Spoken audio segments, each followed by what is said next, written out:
microphone. There it is. Hello. My mic sound fine?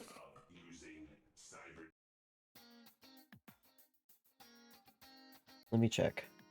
My mic didn't show up for a second. Okay, no, that sounds okay. That sounds fine.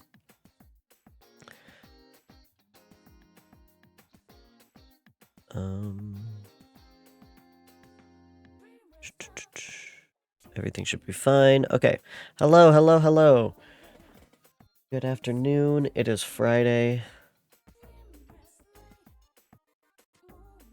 Ooh, what are you guys playing?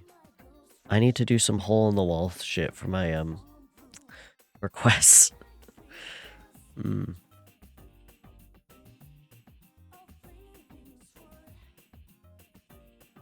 Without me, how dare. Oh, I've already committed to playing Frankenstein. You can't tempt me with Minecraft.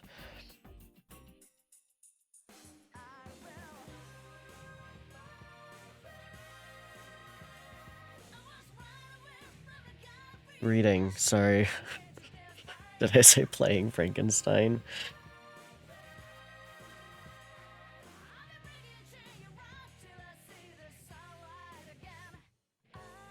Anyways, that is kind of today's plan. Oh, surely there's a Frankenstein game out there.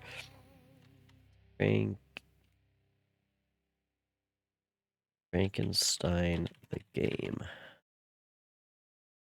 Oh, there's a lot. Mary Shelley's Frankenstein.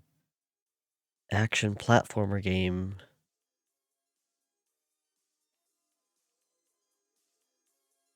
What's the best Frankenstein video game?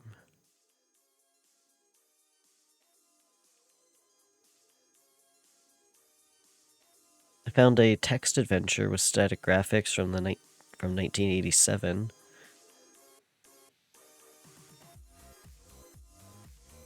Similar to Dracula.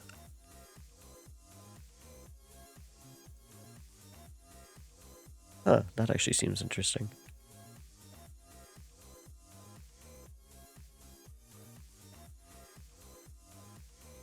Released for the Commodore 64.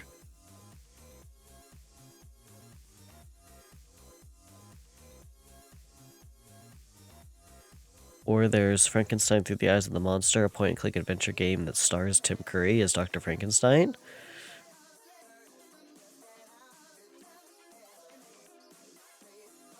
This also seems great, from 1995. Hello.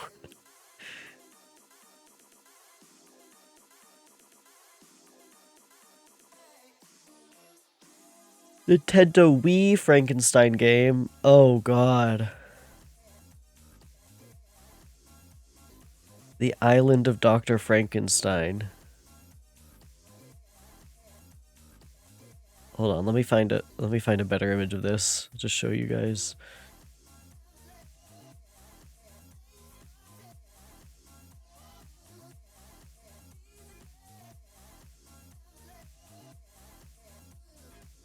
The Island of Dr. Frankenstein.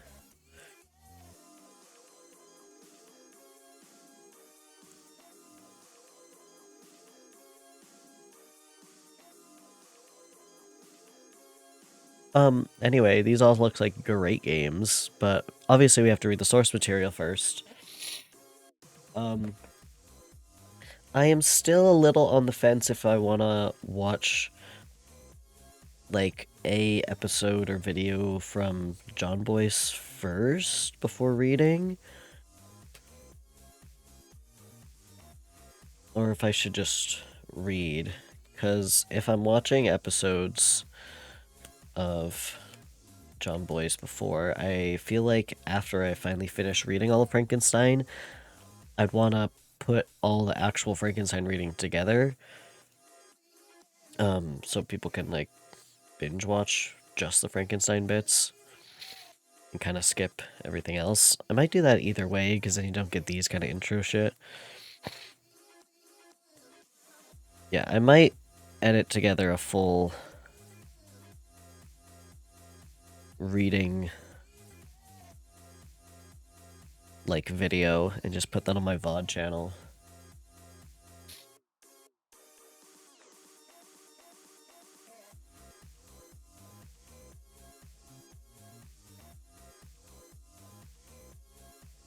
But yeah, what do you guys think? Should we watch John Boyce, or should that just kind of be something? It feels weird to watch YouTube on stream sometimes. Maybe once I get really popular and doing this as a job, we can do a lot more like kind of stupid reaction, like watching YouTube and TikTok. If TikTok's still around.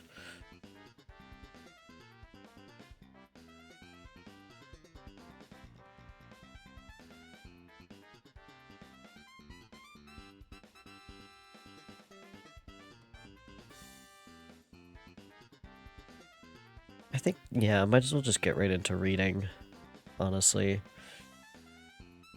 John Boyce is a fun read, and he makes great videos, but that's watch on your own time.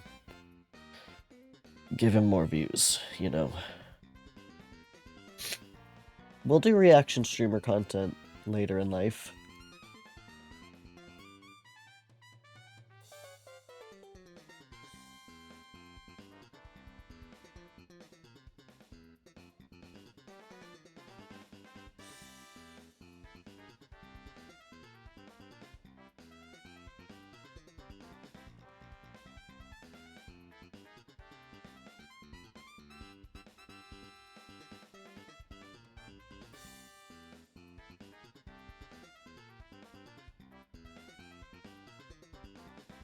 Okay. I have posted a Tumblr post that you guys should share to spread the word of Frankenstein for all those who want to listen. And I'm gonna go blow my nose. Because I need to again.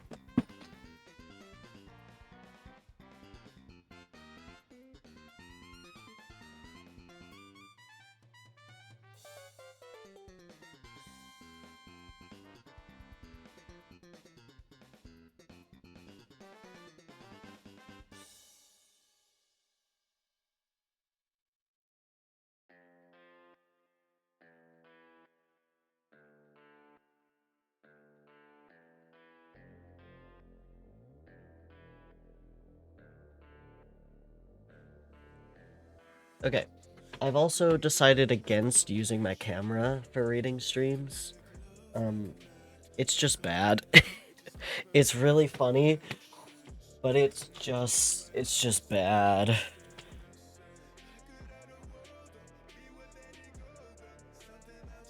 My camera sucks, and it's like, what if I don't want to have the possibility of face revealing because I accidentally hit something. It also just gets in my way when I'm reading because I have to hold the book a certain way. It's a little annoying. Maybe one day when I have a better setup for it, but at the moment, like, I'm just not there. So, which also begs the question of should I just read off of a PDF? Or should I just have a PDF, somehow put it on auto scroll, and like read through my actual book? That's the question.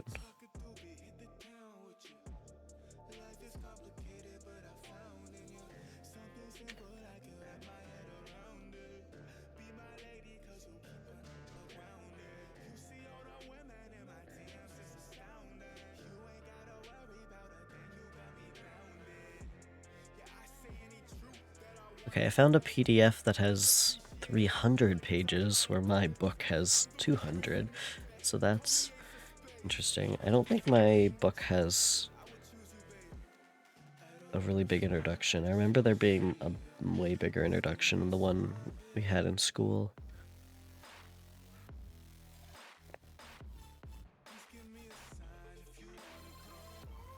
I also think I'm gonna turn off Spotify for you guys.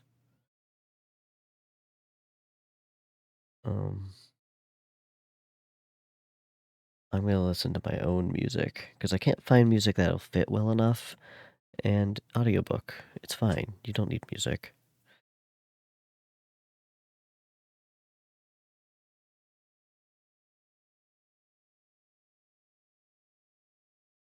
Okay, let's...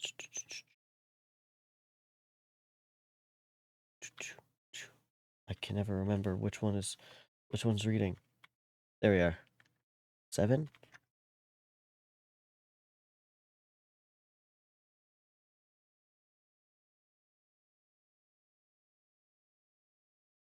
Oh, that's my camera.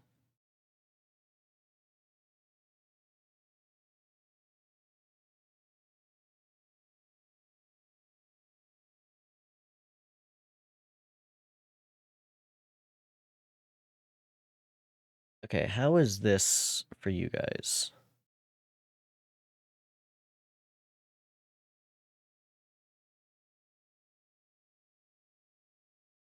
Let's get rid of that.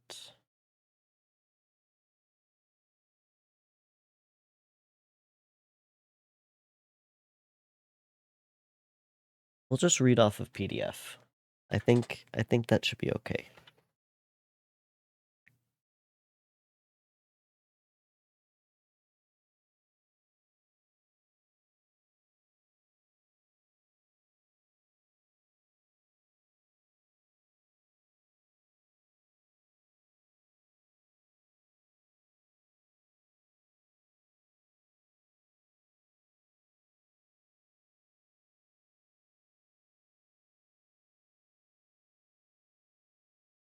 Okay, I guess we're gonna go PDF.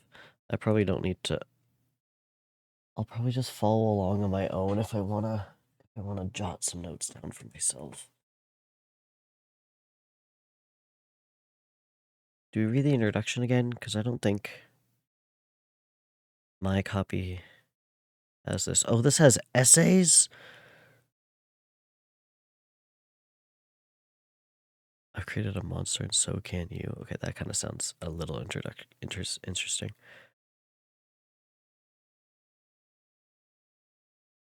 Yeah. Acknowledgements, notes.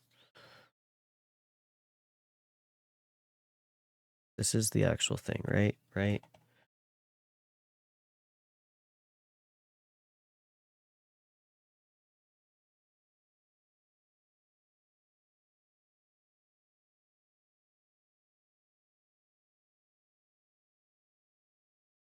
This is a lot of introduction.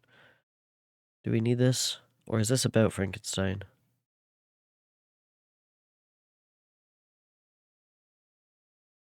Is this the book?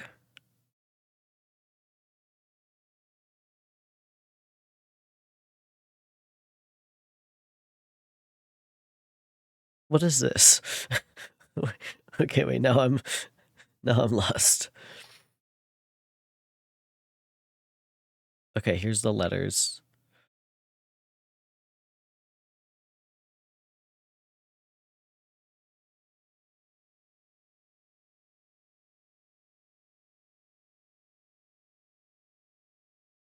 Let me just see if this matches up with my...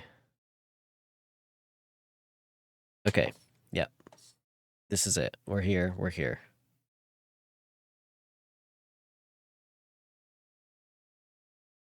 This also has notes at the bottom. Okay, I guess we'll go with this. Surely notes will be helpful.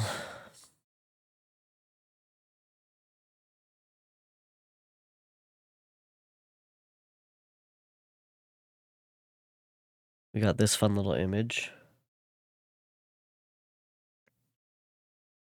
We also have a preface.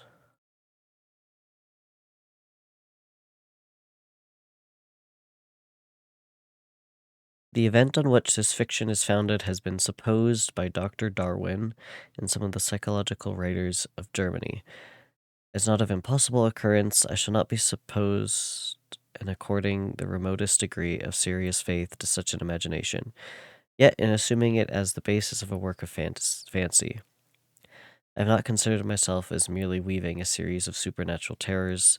The event on which the interest of the story depends is exempt from the disadvantages of a mere tale of specters or enchantment.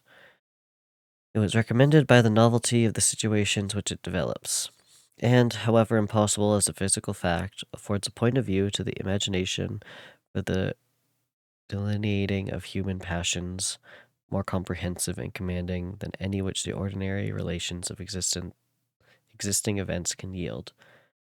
I have thus endeavored to preserve the truth of the elementary principles of human nature, while I have not scrupled to innovate upon their combinations.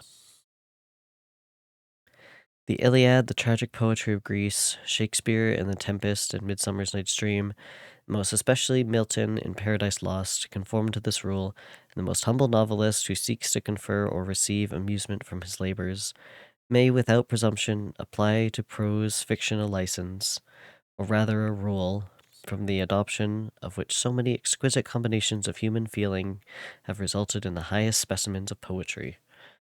The circumstance on which my story rests was suggested in casual conversation.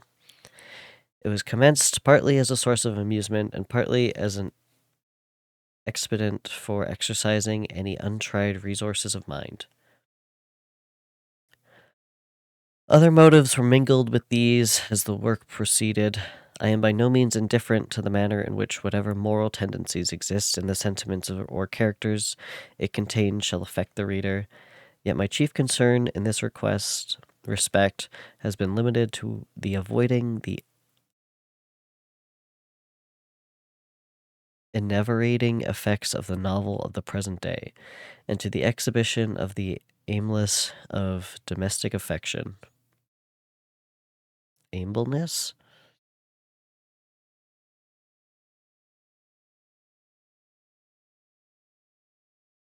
And the excellence of universal virtue. The opinions which naturally spring from the character and situation of the hero are by no means to be conceived as existing always in my own conviction, nor is any inference justly to be drawn from the following pages as prejudicing any philosophical doctrine of whatever kind.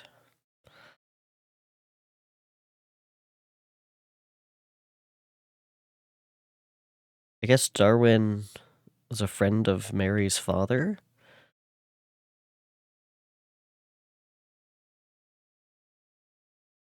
Oh, his grandson is Charles Darwin. Interesting. It is a subject also of additional interest to the author that this story was began in the majestic region where the scene is principally laid, and in society which cannot cease to be regretted.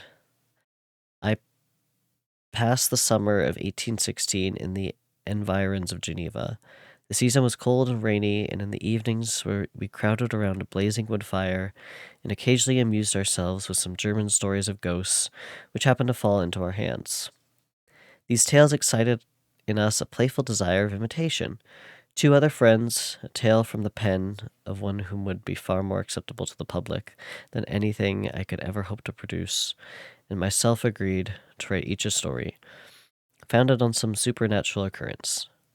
The weather, however, suddenly became serene, and my two friends left me on a journey among the Alps, and lost in the magnificent scenes which they present, all memory of their ghostly visions. The following tale is the only one which has been completed.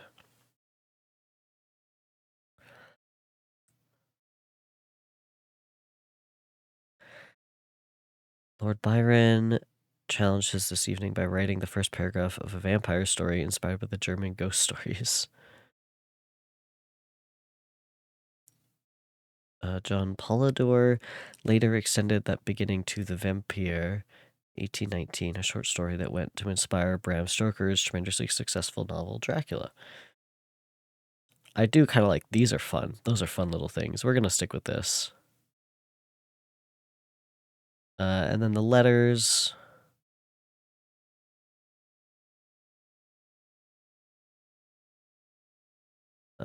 Talks about magnetism and the compass.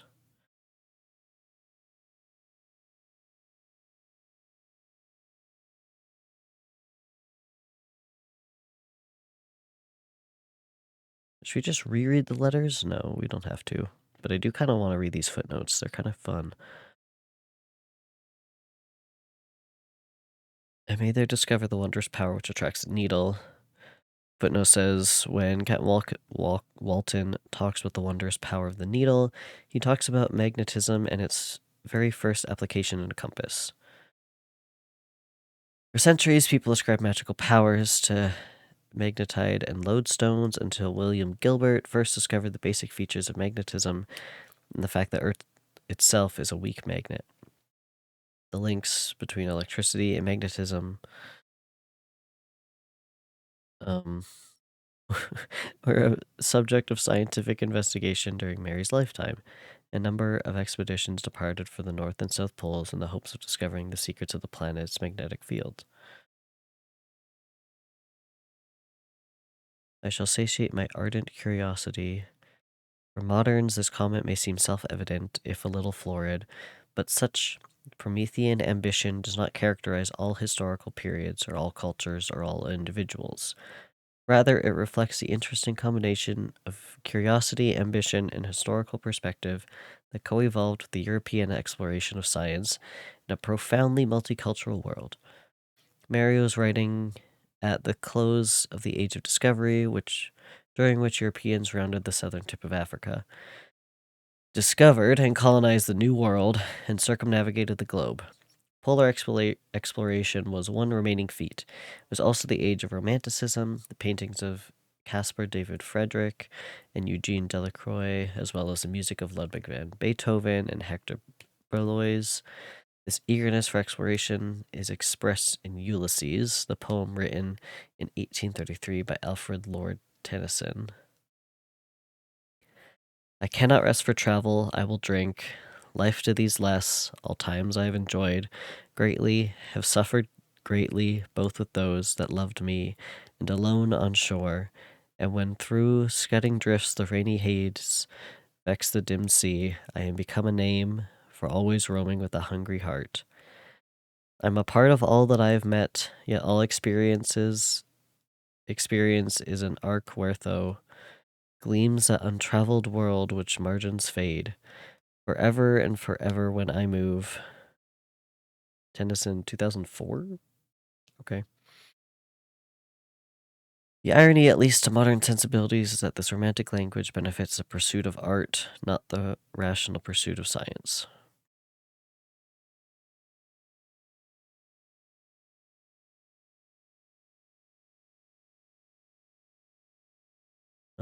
Okay.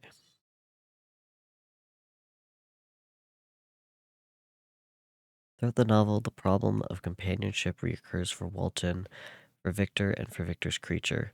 Friendship is one of the foundations for a community because it connects the individual to a larger human endeavor. Okay, so this is just about the. That's okay. I think I get that.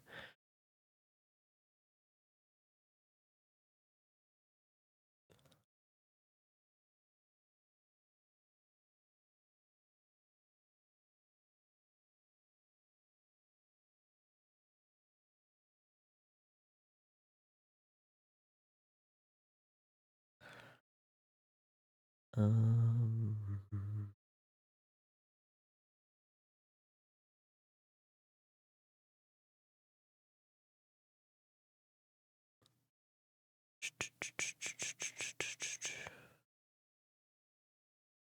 Okay, now these footnotes are kind of becoming annoying.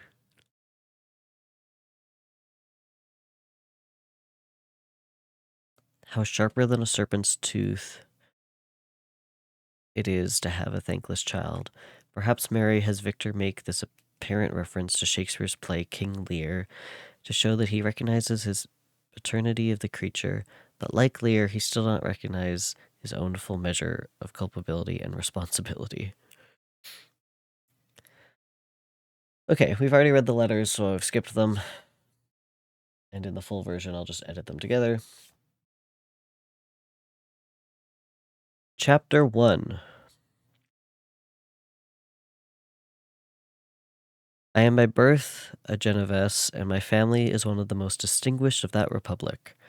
My ancestors had been for many years councillors and syndicates, and my father had filled several public situations with honor and reputation. He was respected by all who knew him for his integrity and indefatigable, attention to public business. He passed his younger days perpetually occupied by the affairs of his country, and it was not until the decline of life that he thought of marrying and bestowing on the state sons who might carry his virtues and the name down to posterity. The setting of the story is Geneva, Switzerland, one of the oldest major capitals of Europe, and Victor is from one of the noblest families. He uses his scientific training to create a new life. Okay, we'll get to that.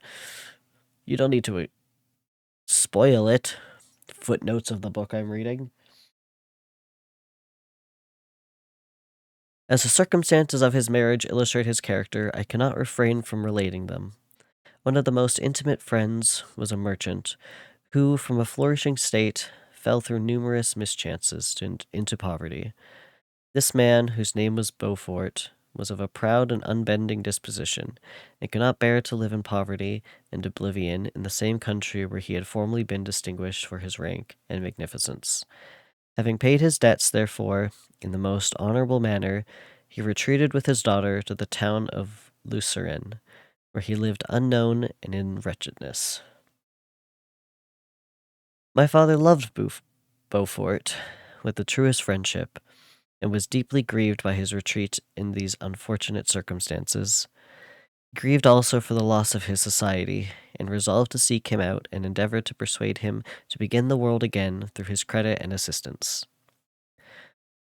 Beaufort had taken effectual measures to conceal himself, and it was 10 months before my father discovered his abode. Overjoyed at this discovery, he hastened to the house, which was situated in a mean street near the Rose. But when he entered, misery and despair alone welcomed him. Beaufort had saved but a very small sum of money from the wreck of his fortunes, but it was sufficient to provide him with sustenance for some months. And in the meantime, he hoped to procure some respectable employment in a merchant's house. The interval was consequently spent in inaction. His grief only became more deep and rankling when he had leisure for reflection, and at length it took so fast hold of his mind that at the end of 3 months he lay on a bed of sickness, incapable of any exertion. His daughter attended him with the greatest tenderness, but she saw with despair that their little fund was rapidly decreasing, and that there was no other prospect of support. But Caroline Beaufort possessed a mind of an uncommon mold, and her courage rose to support her in her adversity. She procured plain work, she plaited straw, and by various means contrived to earn a pittance scarcely sufficient to support life. Several months passed in this manner. Her father grew worse, her time was more entirely occupied in attending him, her means of subsistence decreased, and in the 10th month her father died in her arms, leaving her an orphan and a beggar. This last blow overcame her, and she knelt by Beaufort's coffin, weeping bitterly, when my father entered the chamber. He came like a protecting spirit to the poor girl, who committed herself to his care, and after the interment of his friend, he conducted her to Geneva, and placed her under the protection of a relation. 2 years after this event, Caroline became his wife. Okay, jumping ahead there really quick. When my father became a husband and a parent, he found his time so occupied by the duties of his new situation that he relinquished many of his public employments and devoted himself to the education of his children. Of these, I was the eldest, and the destined successor to all his labors and utility. No creature could have more tender parents than mine. My improvement in health were their constant care, especially as I remained for several years their only child. But before I continue my narrative, I must record an incident which took place when I was 4 years of age. My father had a sister, whom he tenderly loved, and who had married early in life an Italian gentleman. Soon after her marriage, she had accompanied her husband into his native country, and for some years my father had very little communication with her. About the time I mentioned she died, and a few months afterwards, he received a letter from her husband, acquainting him with his intention of marrying an Italian lady, and requesting my father to take care of the infant Elizabeth, the only child of his deceased sister. "It is my wish," he said, "that you should consider her as your own daughter and educate her thus. Her mother's fortune is secured to her, the documents of which I will commit to your keeping. Reflect upon this proposition and decide whether you would prefer educating your niece yourself to her being brought up by a stepmother." So he'd rather not have a kid than raise this kid than have this kid have a stepmother, I guess. My father did not hesitate and immediately went to Italy, that he might accompany the little Elizabeth to her future home. I have often heard my mother say that she was at the time the most beautiful child she had ever seen, and showed great signs even then of the gentle and affectionate disposition. These indications and a desire to bind as closely as possible the ties of domestic love determined my mother to consider Elizabeth as my future wife. This kid's 4, by the way, a design which she never found reason to repent. Sure. Yeah, I remember this, because this is the only part I have read in class. Just crazy. His mother, who already was, I think, married pretty young to her father's friend, is like, "Hey, your yeah, cousin, they'd be blood cousins, is gonna be your wife. Okay, run along now, my 4-year-old son." From this time, Elizabeth Levenza became my playfellow, and, as we grew older, my friend. She was docile and good-tempered, yet gay and playful as a summer insect. A different meaning right now. Although she was lively and animated, her feelings were strong and deep, and her disposition uncommonly affectionate. No one could better enjoy liberty, yet no one could submit with more grace than she did to constraint and caprice. Her imagination was luxuriant, yet her capability of application was great. Her person was the image of her mind. Her hazel eyes, although as lively as a bird's, possessed an attractive softness. Her figure was light and airy, and though capable of enduring great fatigue, she appeared the most fragile creature in the world. While I admired her understanding and fancy, I loved to tend on her, and as I should on a favorite animal, and I never saw so much grace both of a person and mind united to so little pretension. When your wife is gay, when your cousin slash wife is gay. Unfortunate.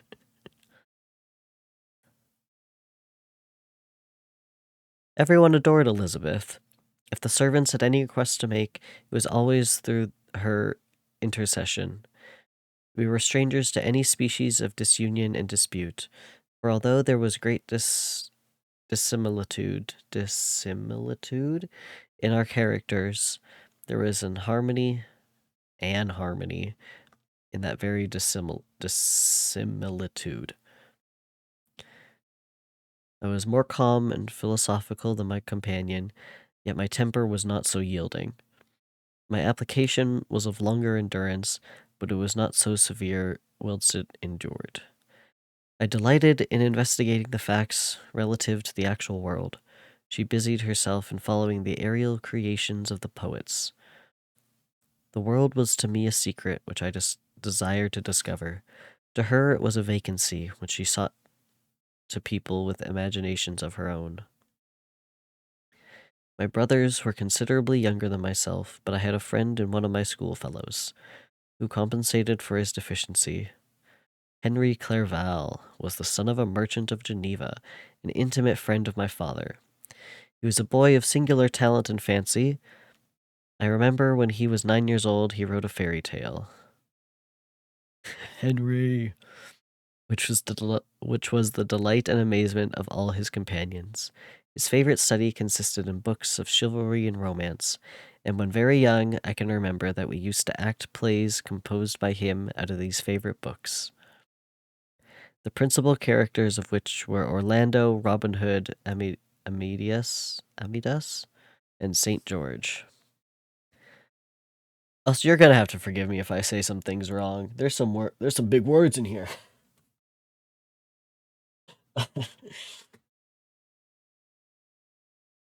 just just ignore it. Just pretend I'm not pronouncing anything wrong ever.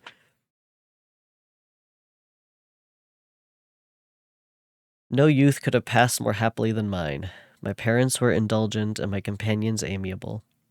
Our studies were never forced, and by some means we always had an end placed in view, which excited us to ardor in the prosecution of them. It was by this method, and not by emulation, that we were urged to application. Elizabeth was not incited to apply herself to drawing, that her companions might not outstrip her, but through the desire of pleasuring her aunt by the representation of some favorite scene done by her own hand. We learned Latin and English, that we might read the writings in those languages, and so far from studying being made odious to us through punishment, we loved application, and our amusements would have been the labors of other children. Perhaps we did not read so many books or learn languages so quickly as those who were disciplined according to the ordinary methods, but what we learned was impressed the more deeply in our memories. It's always funny reading that part in class, because it's just talking about, like, hey, giving children, like, the agency to learn what they want to learn, and yeah, it might not be as many books or whatever as other kids, but they're gonna remember it forever and gonna have a way better time doing it and a better perception of learning in general. I digress. In these descriptions of our domestic circle, I include Henry Clerval, for he was constantly with us. He went to school with me and generally passed the afternoon at our house. For being an only child and destitute of companions at home, his father was well pleased that he should find associates at our house, and we were never completely happy when Clerval was absent. I feel pleasure in dwelling on the recollections of childhood, before misfortune had tainted my mind and changed its bright visions of extensive usefulness into gloomy and narrow reflections upon itself.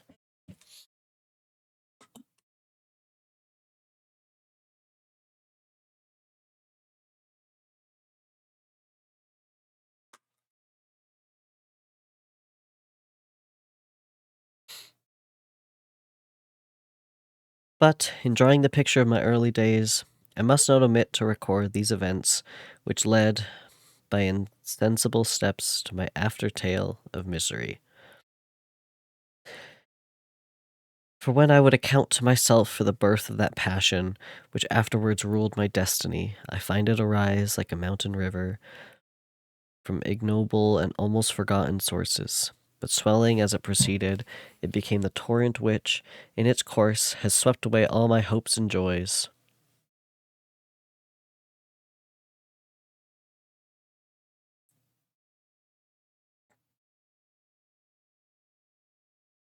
Okay, I'm gonna read some of the footnotes, mainly the things that are explaining specific words and not just like, this is the part of the story that is about perceived momentum.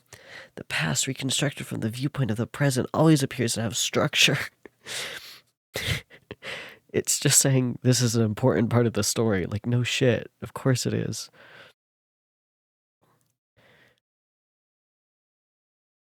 I'll leave them on the screen if you guys want to read them, but like, you reach back and claim there is a clear stream from your deep past to your present situation. Okay, sure, that just doesn't seem very helpful.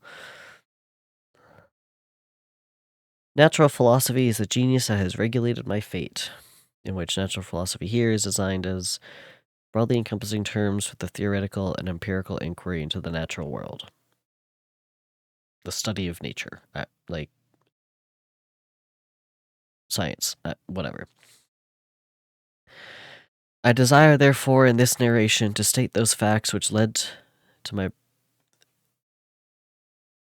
predilection for that science. Predilection? I hate when it cuts words like this. I can't read.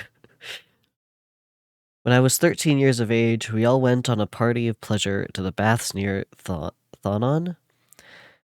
The inclemency of the weather obliged us to remain a day confined to the inn.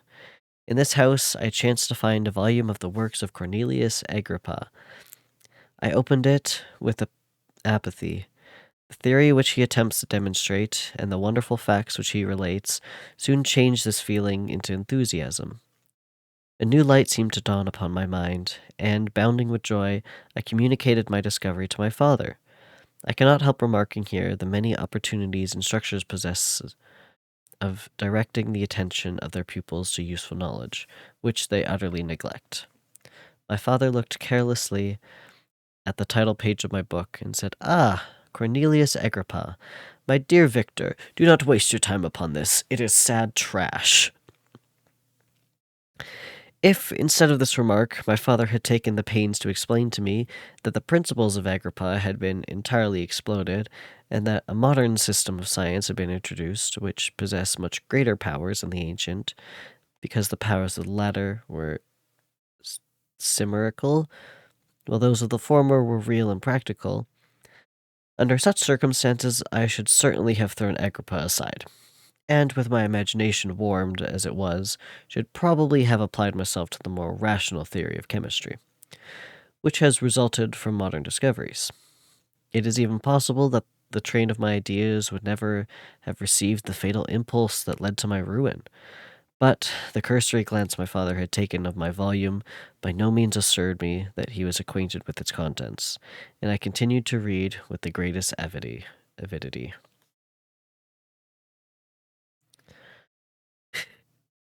That's just funny. If my dad had told me that there was better things to read, I might have gone a different route.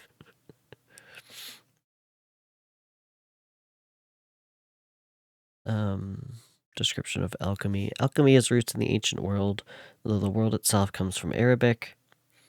It was concerned primarily with the transformation of materials, notably the transmutation of base metals such as lead and tin into gold and silver.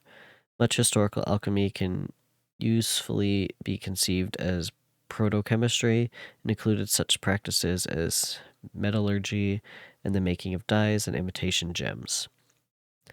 I do like the history of alchemy. I've read The Alchemist. Yes, that's the book. Not the Nicholas Fleming one, which I would like to read. I had it on a Christmas list once when I was little, and my dad got me The Alchemy, but he got technically not the Nicholas Fleming one, like it's a different one. It's mainly about a shepherd, but it is a lot about alchemy. It still was a pretty good read. Um, Alchemy also had a strong connection with medicine, and for some in the Renaissance, it came to be associated with astrology, mysticism, and even magic. During the 18th and 19th centuries, alchemy was increasingly viewed as pseudoscience and the domain of charlatans. Both Victor's father and Professor Kremp reflect this view and strongly distinguish between the modern science of chemistry and irrational pre-modern alchemy. When I returned home, my first care was to procure the whole works of this author, and afterwards of Paracelsus and Albertus Magnus. Yeah, actually, who are these? Many European alchemists in the Middle Ages and Renaissance believed that it was possible to procure an elixir or medicine that could prolong life or even heal all diseases. Some, including Cornelius Agrippa, associated such elixirs or medicines with the philosopher's stone, a substance of alchemical legend that could turn metals such as lead into gold. The medieval theologian Albertus Magnus, from 1200, 1200, did not officially support such views, but a text called the Little Book on Alchemy that falsely purported but was widely believed to be by Albertus did. The texts whose ideas on alchemy and life were most influential, however, were attributed to, although likely not penned by, the Renaissance physician and iconoclast Paracelsus. In one of these, a work titled On the Nature of Things, the author describes the artificial creation of a little human called a homunculus in a process vaguely similar to Victor's animation of lifeless matter. Heating a sealed flask containing petrifying semen would produce human form after 40 days, and the fully formed homunculus, which would have marvelous powers and knowledge, would be complete after 40 weeks of feeding with a preparation of human blood. That also sounds like a fun read, both of these. I read and studied the wild fancies of those writers with delight. They appeared to me treasures known to few beside myself, and although I often wished to communicate those secret stores of knowledge to my father, yet his indefinite censure of my favorite Agrippa always withheld me. I disclosed my discoveries to Elizabeth, therefore, under a promise of strict secrecy. She did not interest herself in the subject, and I was left by her to pursue my studies alone. It may appear very strange that a disciple of Albertus Magnus should arise in the 18th century, but our family was not scientifical, and I had not attended any of the lectures given at the schools of Geneva. My dreams were therefore undisturbed by reality, and I entered with the greatest diligence into the search of the philosopher's stone and the elixir of life. Ooh. Cornelius Agrippa remains among the most intellectual, compelling magical theologians and natural philosophers of his time. His magnus opus, these books of occult philosophy, occupied the majority of his life, starting with a juvenile manuscript dedicated to his teacher. At first printed edition in 1531.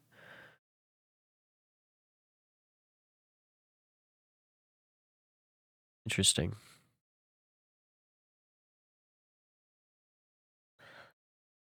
But the latter obtained my most undivided attention. Wealth was an inferior object, but what glory would attend the discovery if I could banish disease from the human frame and render man invulnerable to any but a violent death?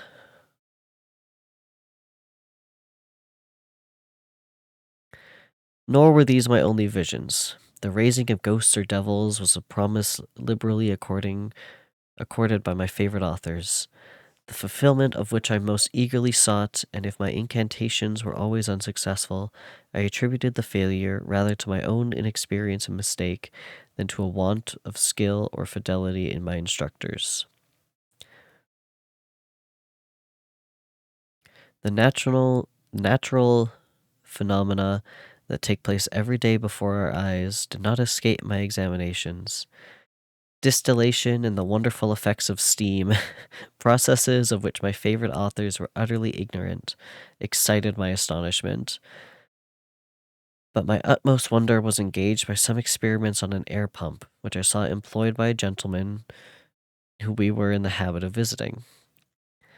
The ignorance of the early philosophers on these and several other points served to decrease their credit with me, but I could not entirely throw them aside. Before some other system could occupy their place in my mind, when I was about 15 years old, we had retired to our home near Belrive, when we witnessed a most violent and terrible thunderstorm. It advanced from behind the mountains of Jura, and the thunder burst at once with a frightful loudness from various quarters of the heavens. I remained, while the storm lasted, watching its progress with curiosity and delight. As I stood at the door on a sudden, I beheld a stream of fire issue from an old and beautiful oak, which stood about 20 yards from our house, and so soon as the dazzling light vanished, the oak had disappeared, and nothing remained but a blasted stump. When we visited in the next morning, we found the tree shattered in a singular manner. It was not splintered by the shock, but entirely reduced to thin ribbons of wood. I never beheld anything so utterly destroyed. Yeah, that sounds crazy. That's very cool.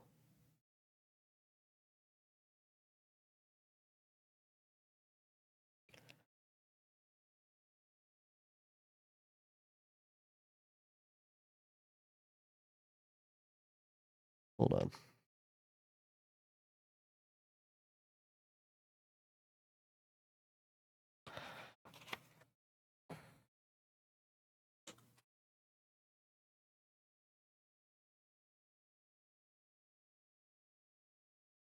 I'm going to be drinking a lot of water during this. Don't you even worry.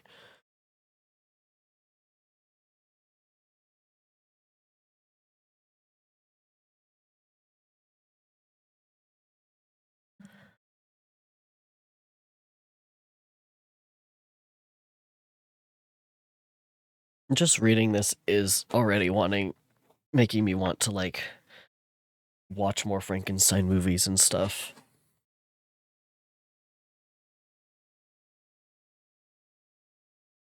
Of which I have really seen, like, none. Oops.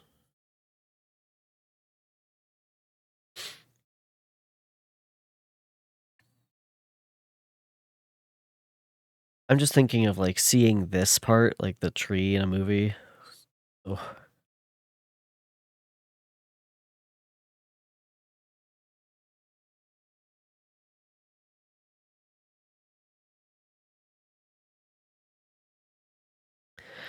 The catastrophe of this tree excited my extreme astonishment, and I eagerly inquired of my father the nature and origin of thunder and lightning. He replied, electricity, describing at the same time the various effects of that power. He constructed a small electrical machine and exhibited a few experiments. He also made a kite with a wire and string, which drew down that fluid from the clouds. The last stroke completed the overthrow of Cornelius Agrippa, Albertus Magnus, and Paracelsus. I immediately forgot how to say his name. Paracelsus, who had so long reigned the lords of my imagination, but by some fatality I did not feel inclined to commence the study of any modern science, and this disinclination was influenced by the following circumstance. I can't remember what time period they said this takes place in. I just, early 1800s? Or late 17?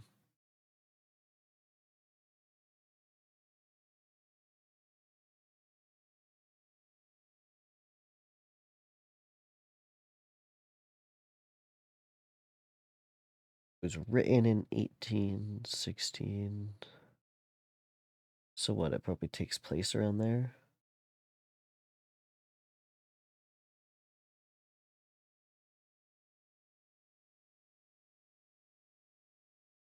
Okay.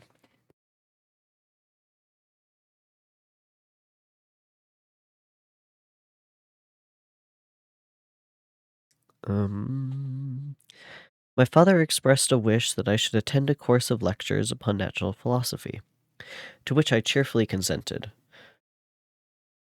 Some ancient accident prevented my attending these lectures until the course was nearly finished. Is he not going to explain what accident? The lecture being therefore one of the last was entirely incomprehensible to me. The professor discoursed with the greatest fluency of potassium and boron, of sulfates and oxides, terms to which I could affix no idea, and I became disgusted by the science of natural philosophy. Although I still read Pliny and Buffon with delight, authors, in my estimation, of nearly equal interest and utility. When you have such a confusing class that you hate the subject. Pliny the Elder was a Roman naturalist and natural philosopher who published the encyclopedic text Natural History. He died in the explosion of Mount Vesuvius while attempting to help friends escape in 20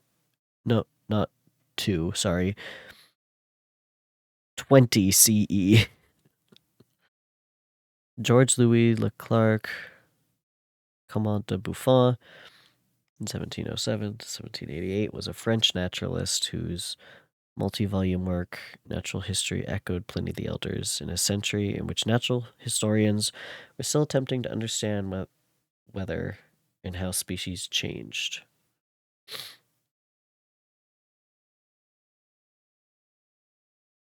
Buffon proposed a theory that New World species, including humans, were degenerate compared to Old World species. His theory led to a heated correspondence with Thomas Jefferson, who sent samples of robust North American wildlife, including a stuffed moose, across the Atlantic to him. What?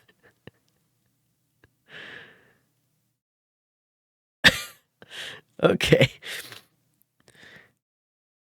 Sure. Cool. I was just gonna search, oh, there's this play I've always wanted to read, and I can never remember the name of it now.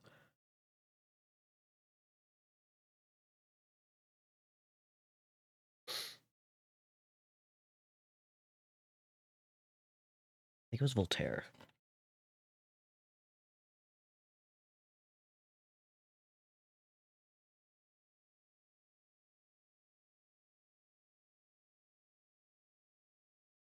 Indeed, yes, that was it.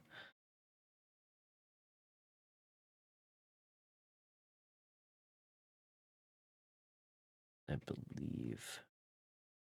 Candide seems like a fun read.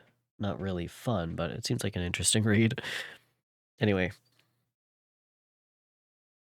my occupations at this age were principally the mathematics and most of the branches of study appertaining to that science. I was busily employed in learning languages. Latin was already familiar to me, and I began to read some of the easiest Greek authors without the help of a lexicon. I also perfectly understood English and German. This is the list of my accomplishments at the age of 17. And you may conceive that my hours were fully employed in acquiring and maintaining a knowledge of this various literature. Another task also developed upon me when I became the instructor of my brothers. Ernest was 6 years younger than myself and was my principal pupil. He had been afflicted with ill health from his infancy, through which Elizabeth and I had been his constant nurses. His disposition was gentle, but he was incapable of any severe application. William, the youngest of our family, was yet an infant, and the most beautiful little fellow in the world. His lively blue eyes, dimpled cheeks, and endearing manners inspired the tenderest affection. Such was our domestic circle, from which care and pain seemed forever banished. My father directed our studies, and my mother partook of our enjoyments. Neither of us possessed the slightest preeminence over the other. The voice of command was never heard amongst us, but mutual affection engaged us all to comply with and obey the slightest desire of each other. Pretty solid family. Chapter 2.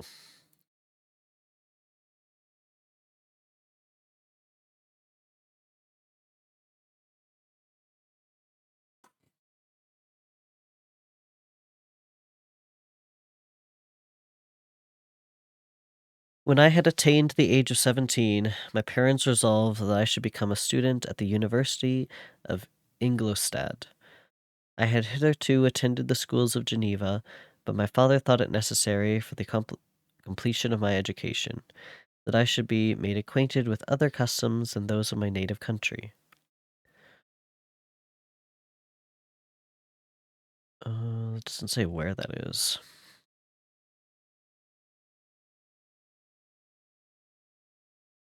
My departure was therefore fixed at an early date, but before the day resolved upon could arrive, the first misfortune of my life occurred. An omen, as it were, of my future misery. Elizabeth had caught the scarlet fever. Okay, yeah, so early 1800s. But her illness was not severe, and she quickly recovered. During her confinement, many arguments had been urged to persuade my mother to refrain from attending upon her. She had at first yielded to our entreaties, but when she heard that her favorite was recovering, she could no longer. Yeah, he's in Swiss. But what country is Ingolstadt? Is that also Swiss? Ingolstadt.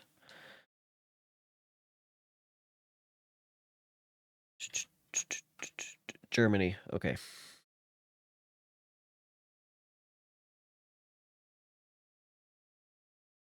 So he's moving from Switzerland to Germany.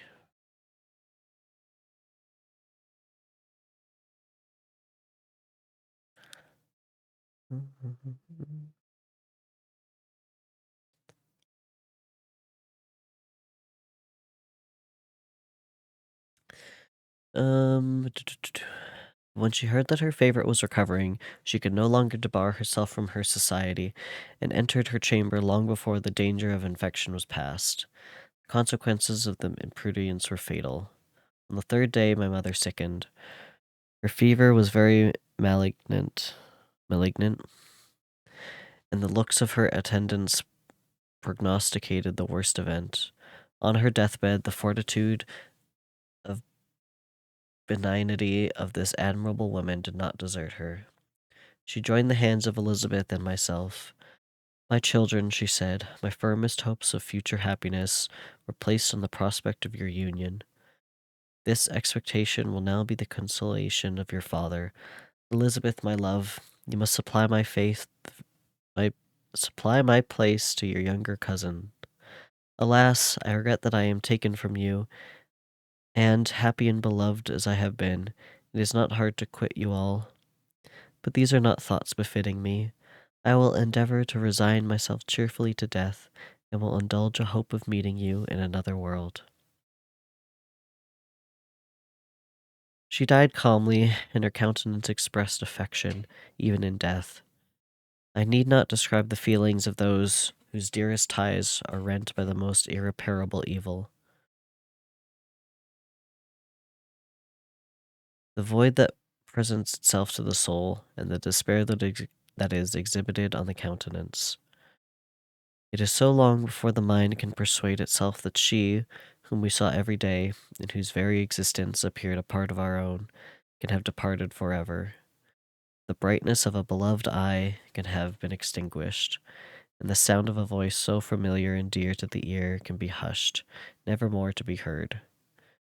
These are the reflections of the first days, but when the lapse of time proves the reality of the evil, then the actual bitterness of grief commences. Yet, from whom has not that rude hand rent away some dear connection? And why shall I describe a sorrow which all have felt and must feel?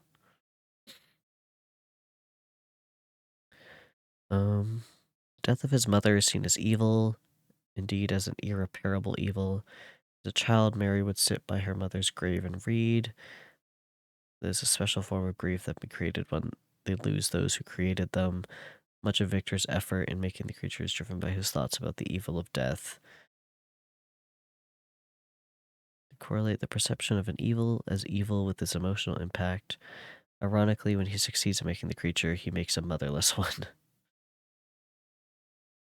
When Victor describes his grief at the death of his mother, he focuses on the impact on him. He grieves her absence rather than feeling sorrow for the pain she experienced in dying or for the experiences of life she will now miss. Victor's grief at his mother's death plays a central role in shaping his character going forward. It is the mirror of the creature's experience in the novel. Victor grieves the absence of a mother, that is his mother. The creature grieves the presence of an absence, that is a friend, fellow, and mate.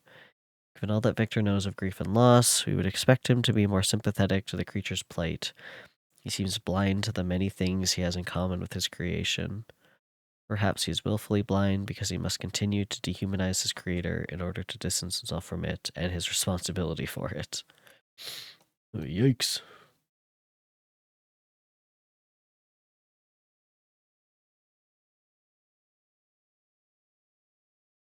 The time at length arrives when grief is rather an indulgence than a necessity, and that smile that plays upon the lips, although it may be deemed a sacrilege, is not banished. My mother was dead, but we had still duties which we ought to perform. We must continue our course with the rest and learn to think ourselves fortunate, whilst one remains whom the spoiler has not seized. My journey to Ingolstadt, which had been deferred by these events, was now again determined upon. I obtained from my father a respite of some weeks. This period was spent sadly. My mother's death and my speedy departure depressed our spirits, but Elizabeth endeavored to renew the spirit of cheerfulness in our little society. Since the death of her aunt, her mind had acquired new firmness and vigor. Hey, Navy. She determined to fulfill her duties with the greatest exactness, and she felt that the most imperious duty of rendering her uncle and cousins happy had developed upon her. She consoled me, amused her uncle, instructed my brothers, and I never beheld her so enchanting as that at that time, which she was continually endeavoring to contribute to the happiness of others, entirely forgetful of herself. Hi, Navy. Just for context, Elizabeth is Victor's cousin, and Victor's mom wants them to get married. That's what's happened. And he's moving to Germany from Switzerland.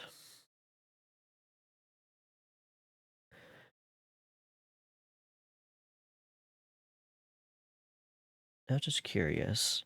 Let's go to Google Maps. How far Geneva?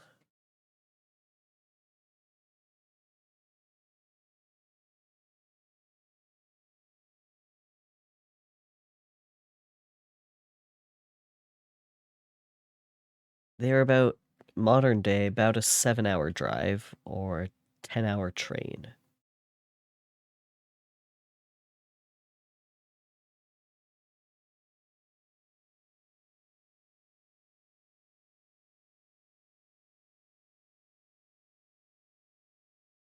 Huh, to be fair, Geneva is at like the farthest point from Switzerland. That's crazy.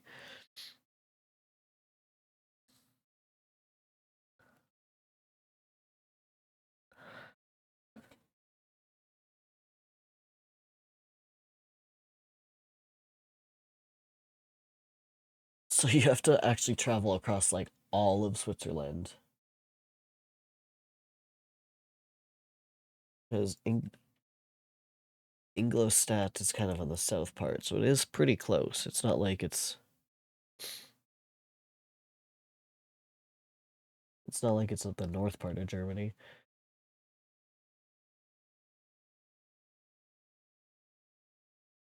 Still pretty big move. Pretty big move.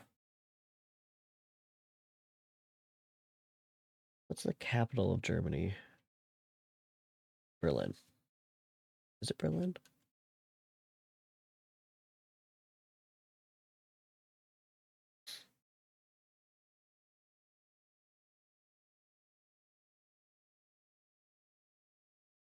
Anyway, although Switzerland is not very far. Okay, phew. I got that correct.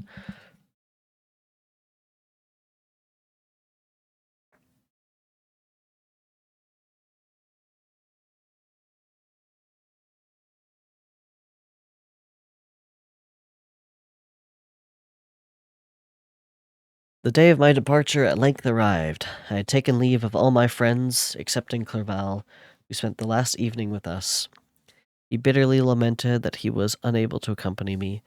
He should become a partner with that he, but his father could not be persuaded to part with him, intending that he should become a partner with him in business, in compliance with his favorite theory that learning was superfluous. Jesus. Superfluous. Now that's not a word.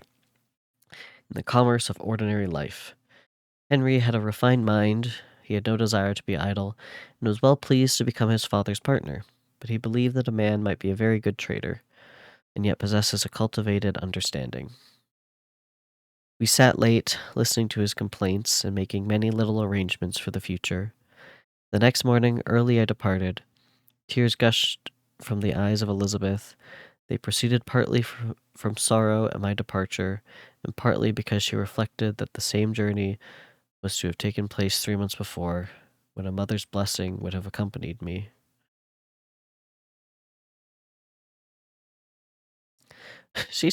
He waited 3 months to go to university. That's crazy.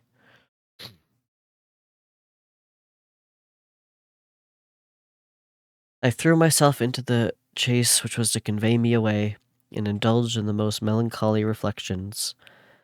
I, who had ever been surrounded by amiable companions, continually engaged in endeavoring to bestow mutual pleasure.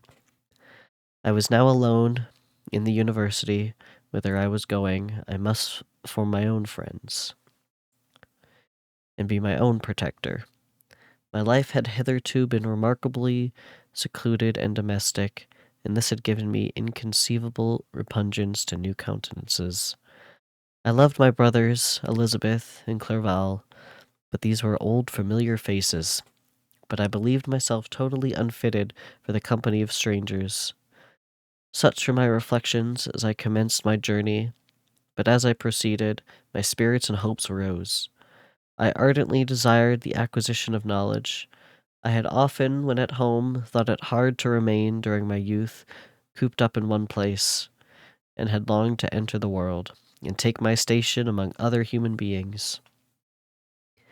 Now my desires were complied with, and it would indeed have been folly to repent. I had sufficient leisure for those and many other reflections during my journey to Ingolstadt, which was long and fatiguing. Yeah, it would have taken it way more than 10 hours 200 years ago. At length, the high white steeple of the town met my eyes. White steeple? I'm curious what he means by that.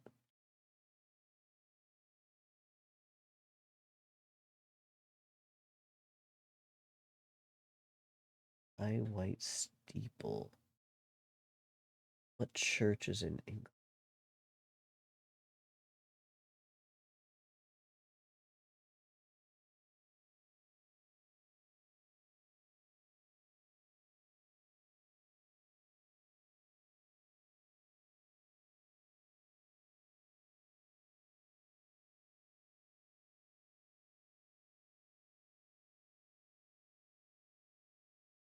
Looking at cemeteries in Ingolstadt now.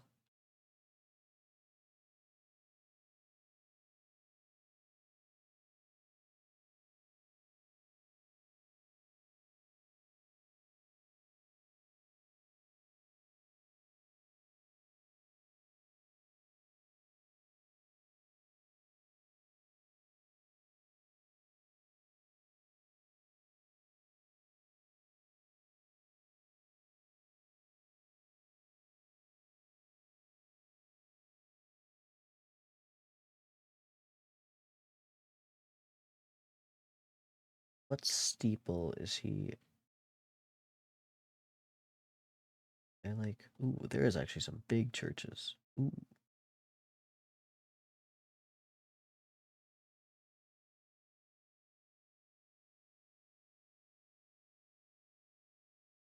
Mount St. Moritz,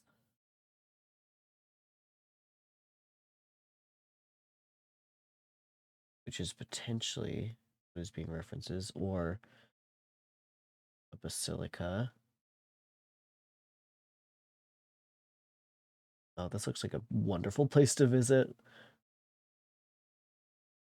Old churches are so cool, dude.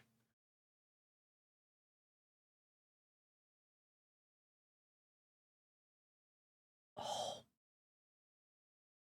okay, actually, I don't think this will kill me.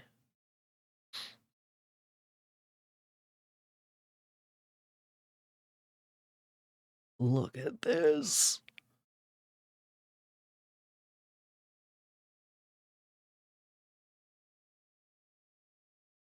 Okay, 1903. We're too far in the future. I was mainly looking at this one, St. Moritz.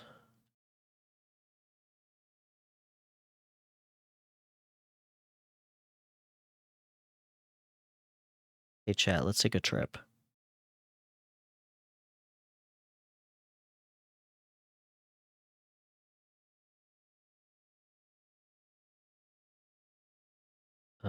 Could also be this.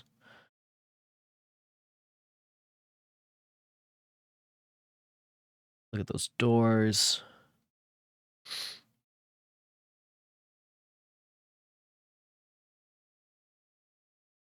This is... no, that's probably not it.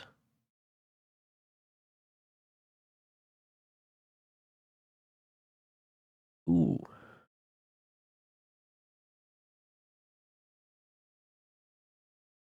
Oh, wow. Yeah, God, it's so beautiful. I'd love to visit Europe.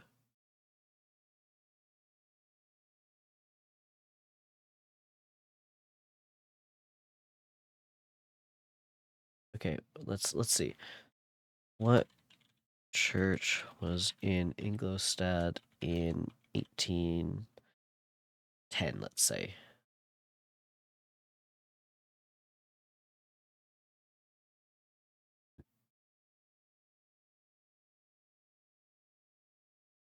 First university in Bavaria.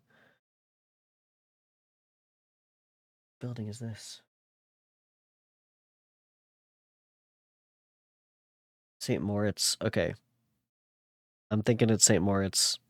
This is the one that is probably referenced. These look way more white in a different photo. Yeah.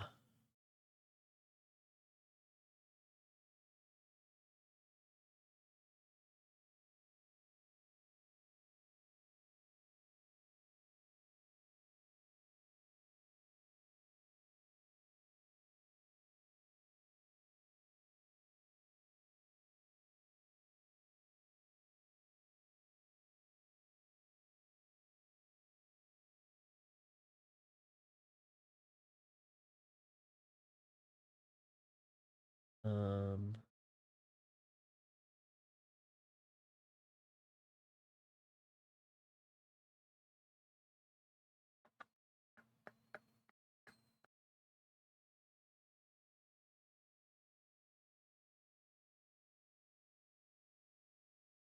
St. Matthias Church? The first Protestant parish church in Ingolstadt is the oldest Bavarian church built in this style. Is it the same as St. Maurice or is there a different one? Matthias. Oh, could be this one. This is actually the oldest. Either one of those, I think, is probably what is specifically referenced here.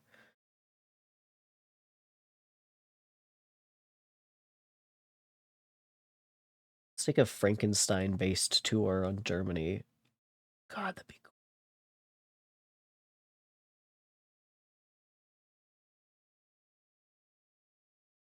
Wouldn't it be cool?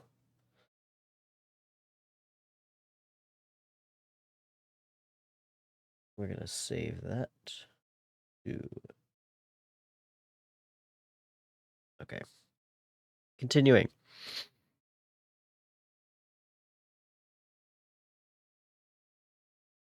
Um...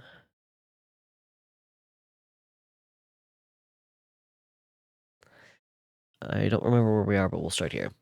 I believe myself totally unfitted for the company of strangers. Such were my reflections as I commenced my journey, but as I proceeded, my spirits and hopes rose.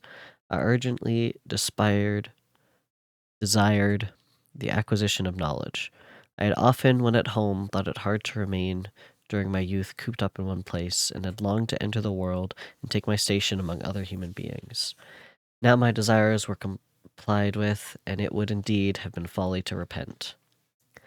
I had sufficient leisure for these and many other reflections during my journey to Ingolstadt, which was long and fatiguing. At length, the high white steeple of the town met my eyes. Which I'm assuming this now not white looking building was probably a little bit whiter when it was first made, or 200 years ago.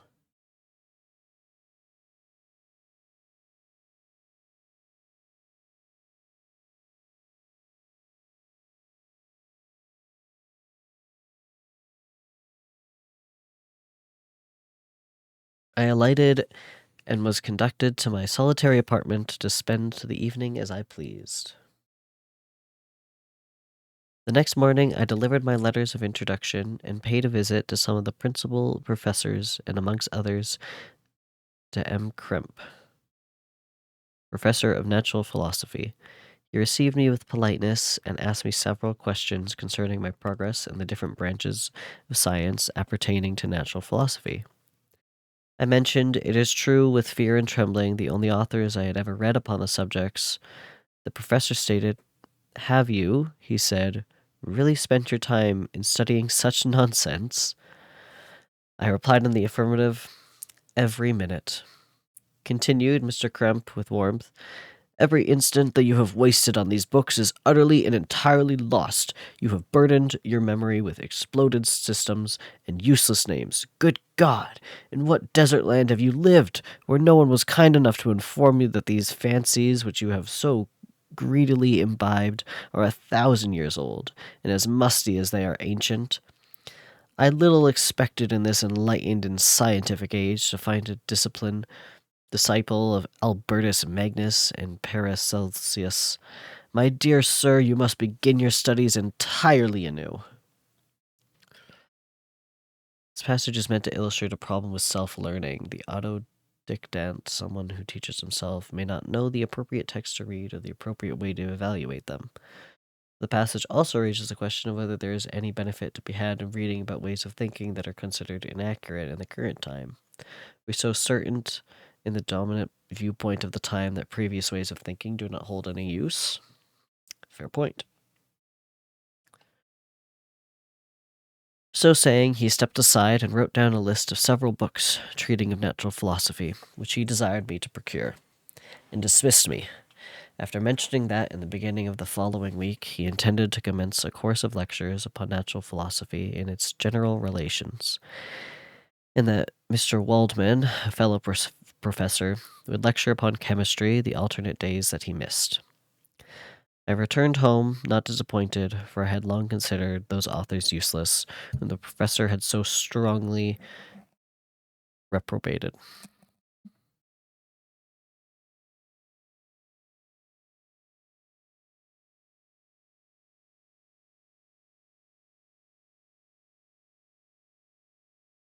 But I did not feel much inclined to study the books which I procured at his recommendation.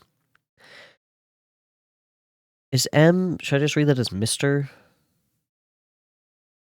Mr. Kremp was a little squat man with a gruff voice and a repulsive countenance.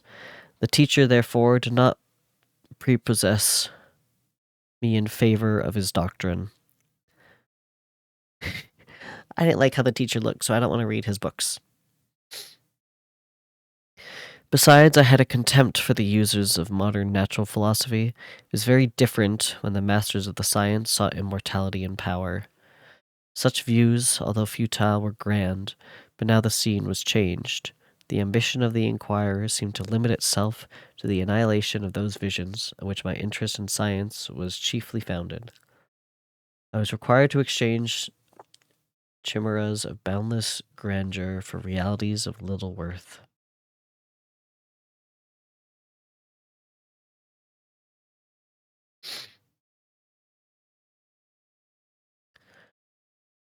Such were my reflections during the first 2 or 3 days spent almost in solitude.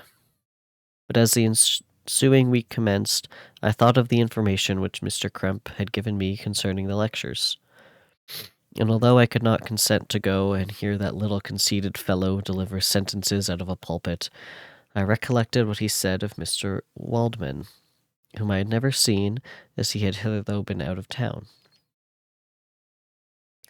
Partly from curiosity and partly from idleness, I went into the lecturing room, which Mr. Waldman entered shortly after. This professor was very unlike his colleague. He appeared about 50 years of age, but with an aspect expressive of the greatest benevolence. A few gray hairs covered his temples, but those at the back of his head were nearly black. His person was short but remarkably erect, and his voice was the sweetest I had ever heard. He began his lecture by a recapitulation of the history of chemistry, and the various improvements made by different men of learning, pronouncing with fervor the names of the most distinguished discoverers, and then took a curious view of the present state of the science and explained many of its elementary terms. After having made a few preparatory experiments, he concluded with a panegyric upon modern chemistry, the terms of which I shall never forget. The ancient teachers of this science, said he, promised impossibilities and performed nothing. The modern masters promise very little. They know that metals cannot be transmuted, but that the elixir of life is a chimera. But those philosophers whose hands seem only made to dabble in dirt, and their eyes to pore over the microscope, the microscope or crucible, have indeed performed miracles. They penetrate in the recesses of nature, and shew how the works in their hiding places. They ascend into the heavens. They have discovered how the blood circulates and the nature of the air we breathe. They've acquired new and almost unlimited powers.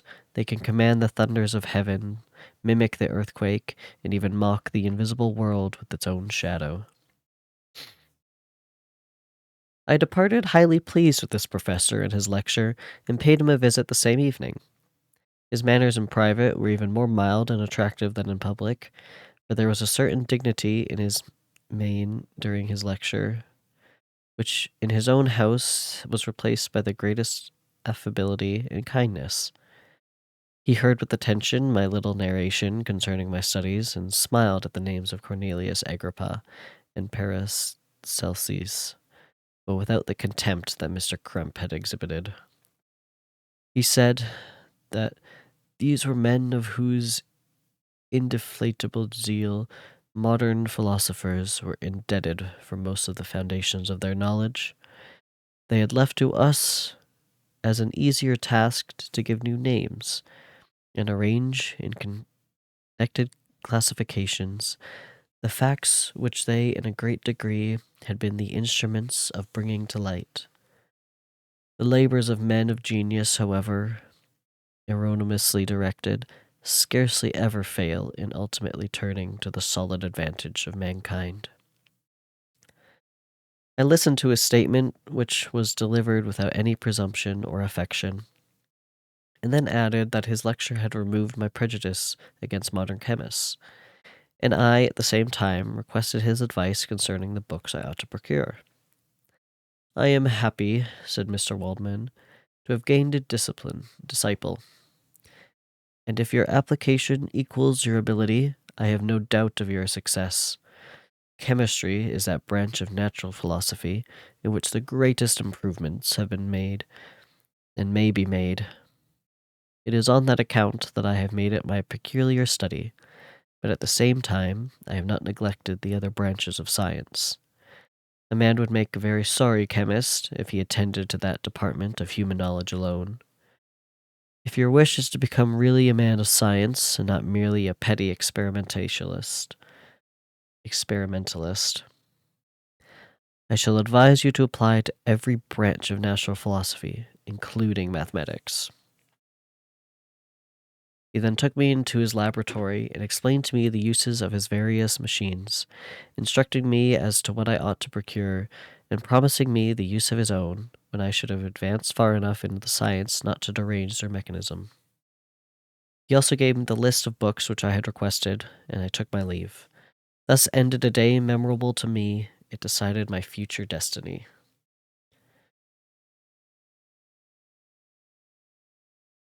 What's up, chat? Hey, Max.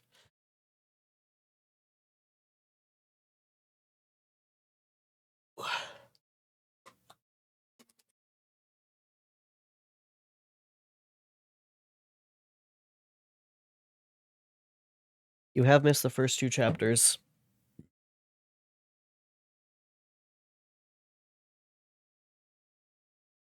And I'll kind of explain for everyone else that missed the beginning. I think when I am done the book, I'll edit together one video that you can go watch if you want to just hear me read this for hours straight. Um, might be helpful if you miss any of them.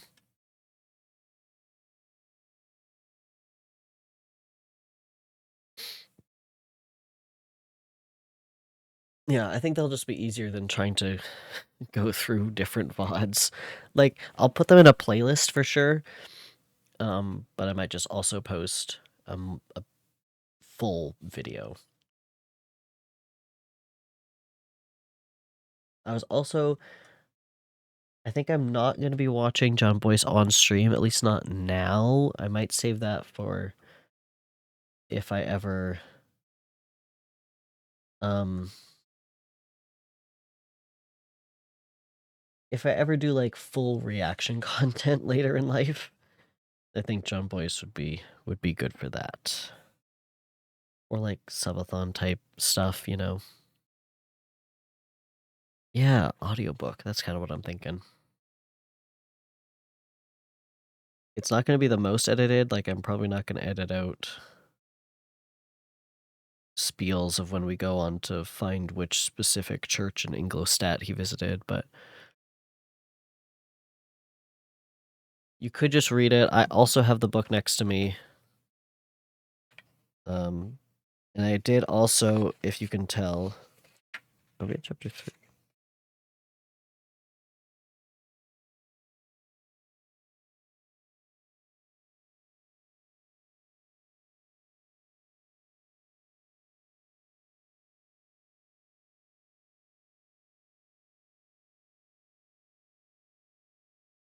Are we in chapter 3? What? Wait.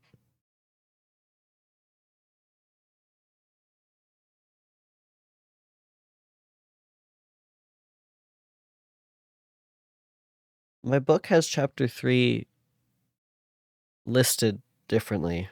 Wait, what?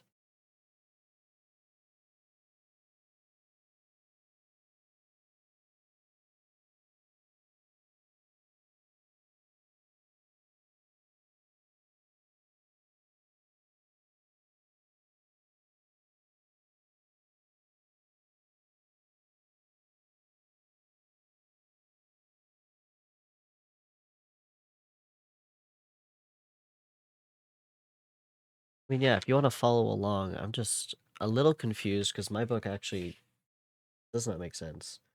My book's chapter 3 starts with Elizabeth catching scarlet fever and has chapter 4 starting where chapter 3 is.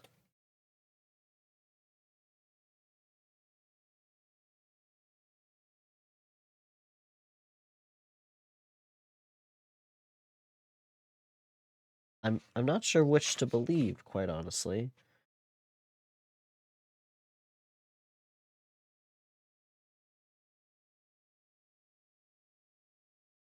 Hold on, let's go back to that oak tree shit that happened. I could probably just search oak.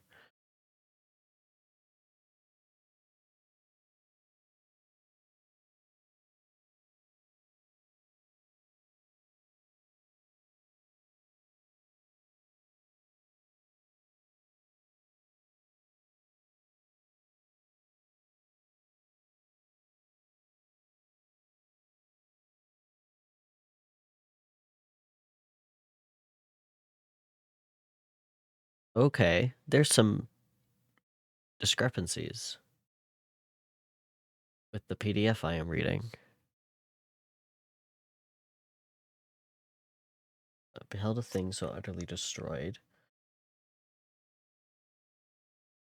This next paragraph that I have is also different. My book reads, before this, I was not unacquainted with the more obvious laws of electricity. And this goes, the catastrophe of this tree excited my extreme astonishment. On this occasion, a man of great research and natural philosophy was with us, and excited by this catastrophe, he entered on the explanation of a theory which he had formed on the subject of electricity and galvanism, which is at once new and astonishing to me. All that he said threw greatly into the shade Cornelius Agrippa, Albertus Magnus, and Pericles. It's the same vibe, but I mean, I'm not surprised there's different printings. Yeah. I'm just surprised that the chapters are different.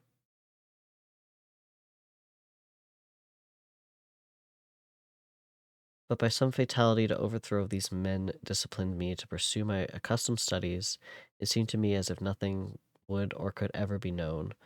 All that had so long engaged my attention suddenly grew despicable. By one of those caprices of the mind which we are perhaps most subject to in early youth. Yeah, I'll have some, Max. What are you making?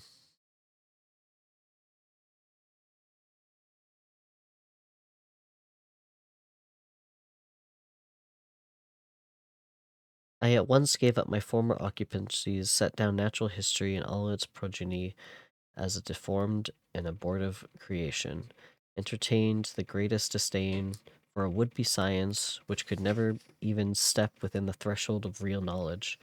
In this mood of mind, I betook myself to the mathematics and the branches of study appertaining to that science as being built upon secure foundations, and so worthy of my consideration.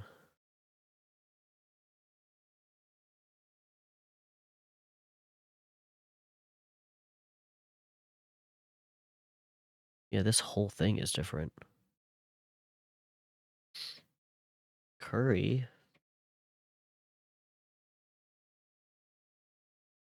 Truffle marinara sauce, that sounds interesting. I should probably learn to make curry.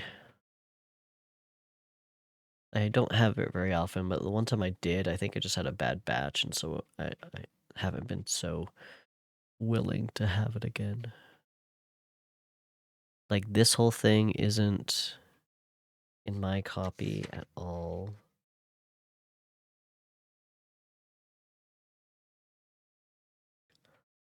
I'll just read what's in my copy. Thus strangely are our souls constricted, and by such slight ligaments are we bound to prosperity or ruin. When I look back, it seems to me as if this almost miraculous change of inclination and will was the immediate suggestion of the guardian angel of my life, the last effort made by the spirit of preservation to avert the storm that was even then hanging in the stars and ready to envelop me. Her victory was announced by an unusual tranquillity and gladness of soul, which followed the relinquishing of my ancient and lattering tormenting studies. It was thus that I was taught to associate evil with her procession, happiness with their disregard. It was a strong effort of the spirit of good, but it was ineffectual. Destiny was too potent, and her immutable laws had decreed my utter and terrible destruction. That part seems important.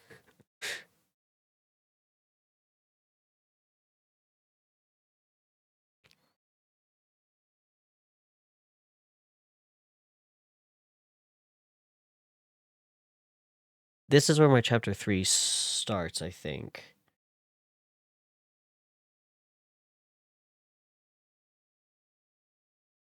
Yeah. This is where my chapter 3 starts. It's actually chapter 2.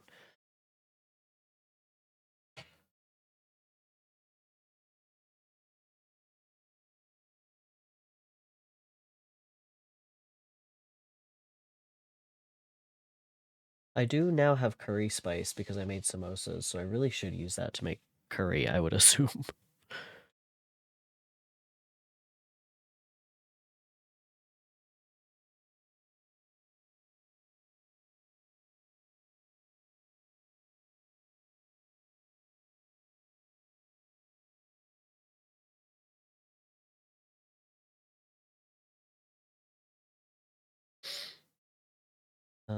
Just seeing if my book has anything else.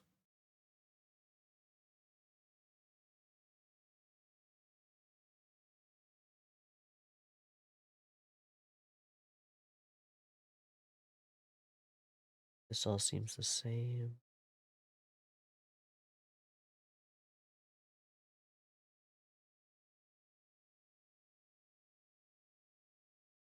So lecturing hall.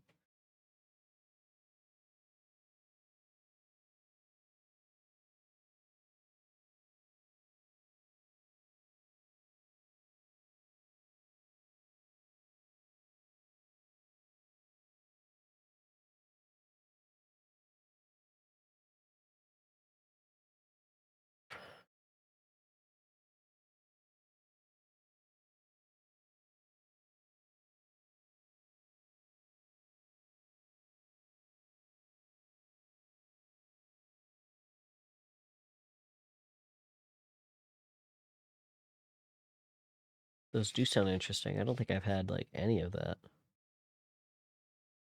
Okay, we're gonna consult my book now, because I think the ending of what my book has as chapter 3 is a little bit different. Um,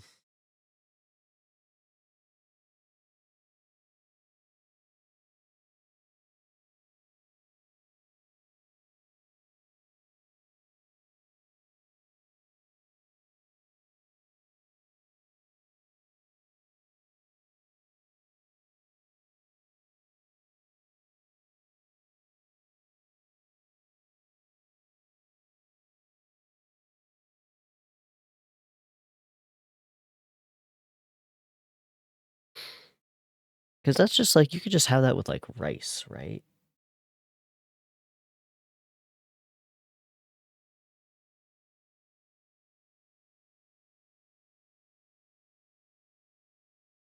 Maybe I'll make that for dinner tonight too, actually. Sounds easy. Thank you, everyone. You've decided my dinner.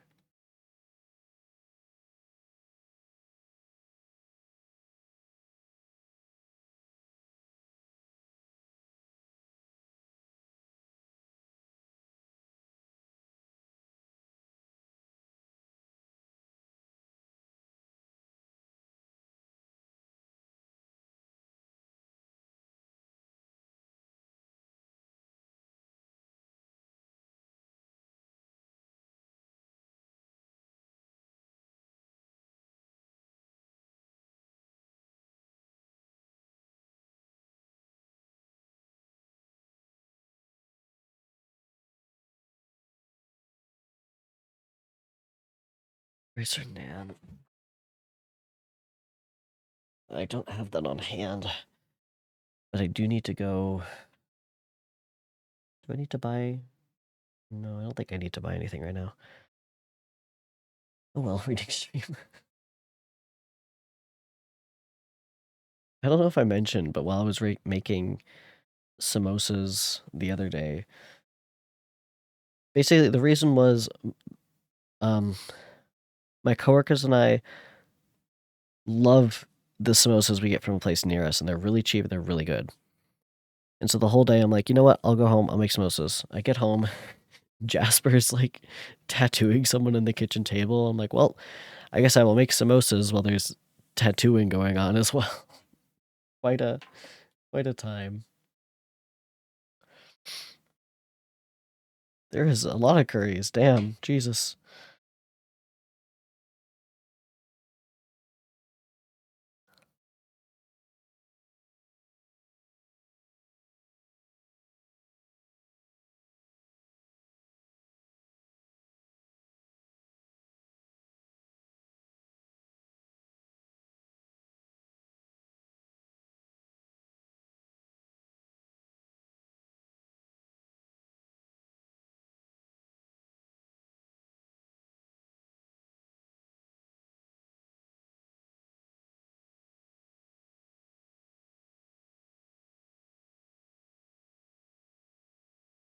Would you say curry's your favorite food, Navy?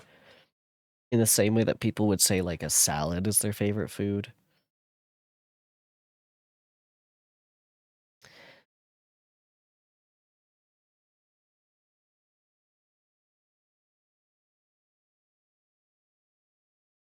Okay, so I'm just trying to find where my book disagrees with this.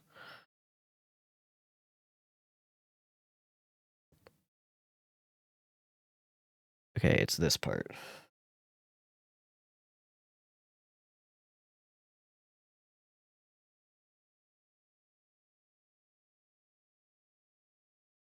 We're gonna insert a little thing here that my book has. It's gonna be right like after this.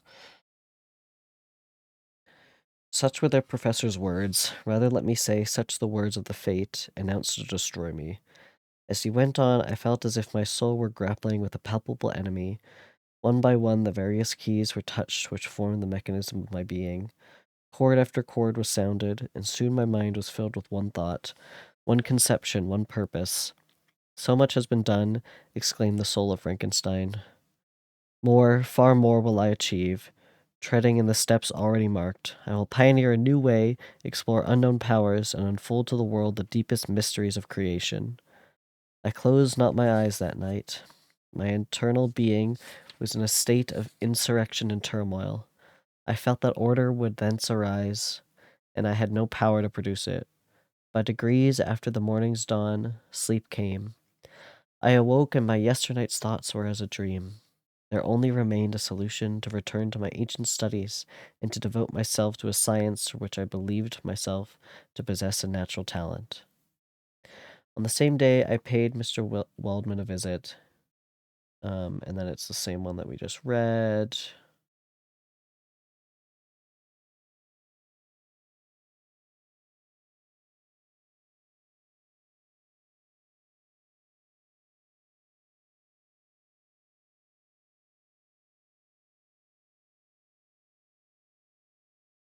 Now I'm just debating if I just read out of my book and just kind of scroll through this for you guys.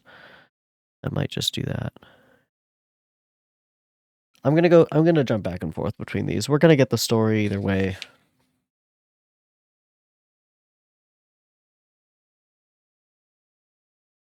From this day, we're starting on chapter 4 of my book, okay? That's where we're at.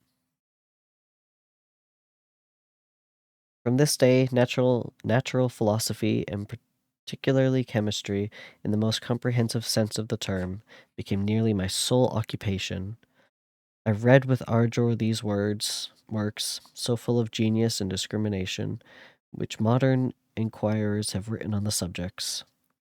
I attended the lectures and cultivated the acquaintance of the men of science of the university. I found even in Mr. Kremp a great deal of sound sense and real information, combined, it is true, with a repulsive physiognomy and manners, but not on that account the less valuable.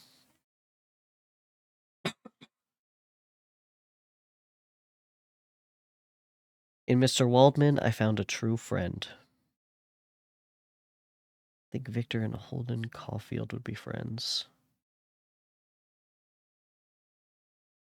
Who is that from?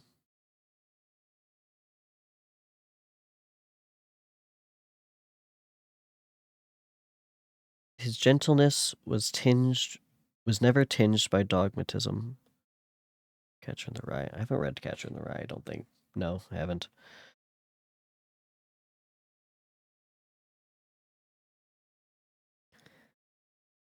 And his instructions were given with an air of frankness and good nature that banished every idea of pedantry. In a thousand ways he smoothed for me the path of knowledge, and made the most abstruse inquiries clear and facile to my apprehension. My application was at first fluctuating and uncertain. It gained strength as I proceeded, and it soon became so ardent and eager that the stars often disappeared in the light of morning whilst I was yet engaged in my laboratory. As I applied so closely, it may be easily conceived that my progress was rapid. My ardor was indeed the astonishment of the students, and my proficiency of the masters. Professor Krempt often asked me with a sly smile how Cornelius Agrippa went on, whilst Mr. Waldman expressed the most heartfelt exultation in my progress.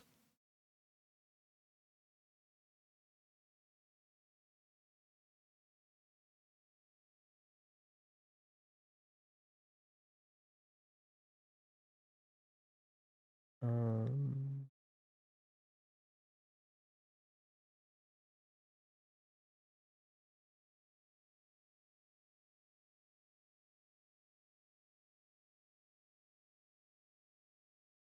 I lost where I was. As I applied so closely, it may be easily conceived that my progress was rapid. Oh no, I read that. 2 years passed in this manner, during which I paid no visit to Geneva, but was engaged heart and soul in the pursuit of some discoveries which I hoped to make. None but those who have experienced them can conceive of the enticements of science. In other studies, you go as far as others have gone before you, and there is nothing more to know. But in a scientific pursuit, there is continual food for discovery and wonder. A mind of moderate capacity which closely pursued one's study must infallibly arrive at great proficiency in that study. And I, who continually sought the attainment of one object of pursuit, and was solely wrapped up in this, improved so rapidly, at the end of 2 years I made some discoveries in the improvement of some chemical instruments, which procured me great esteem and admiration at the university.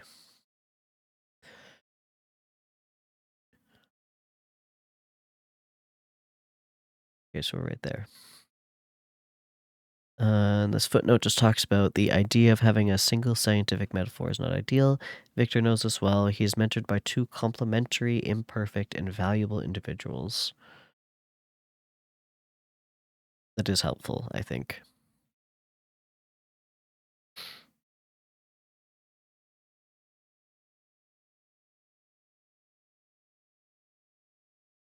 When I arrived at this point and had become as well acquainted with the theory and practice of natural philosophy as depended on the lessons of any of the professors at Ingolstadt, my residence there being no longer conducive to my improvements, I thought of returning to my friends in my native town, when an accident happened that protracted my stay.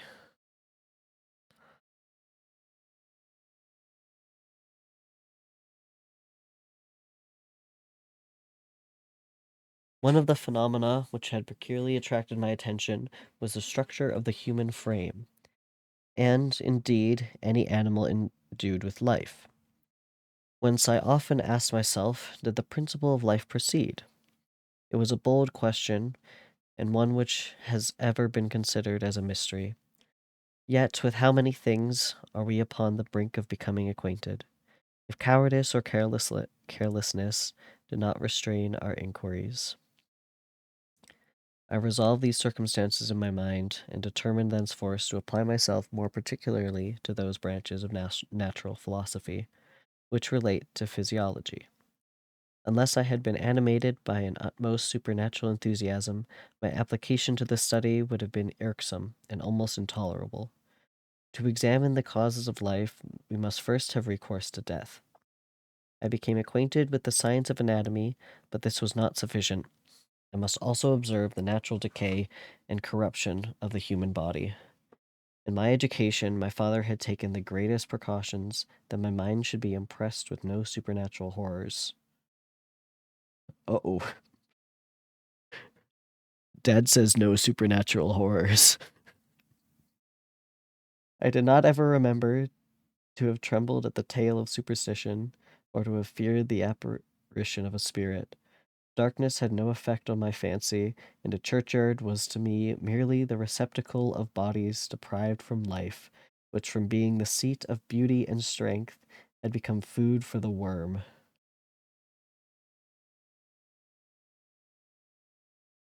These are some sentences. Where's my pen?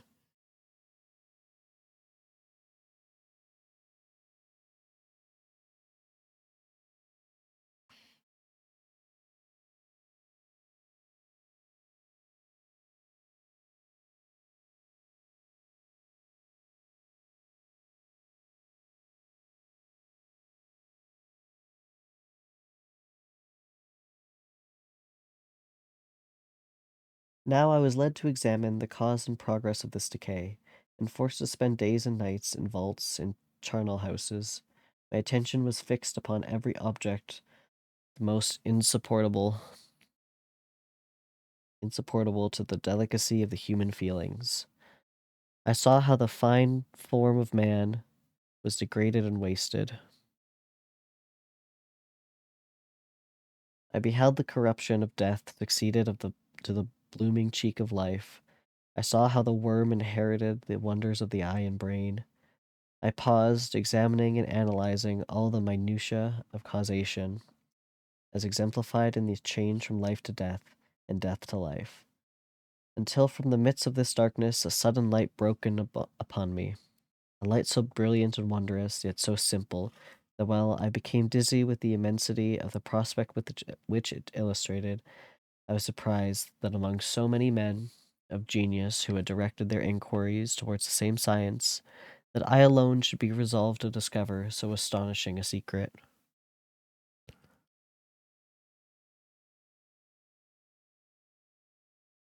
Biologists can seem godlike in their laboratory research, making decisions pertaining to animal and human life, while having little immediate need to answer to anyone save their conscience. What kind of ethics does practicing applied biology science require? Interesting.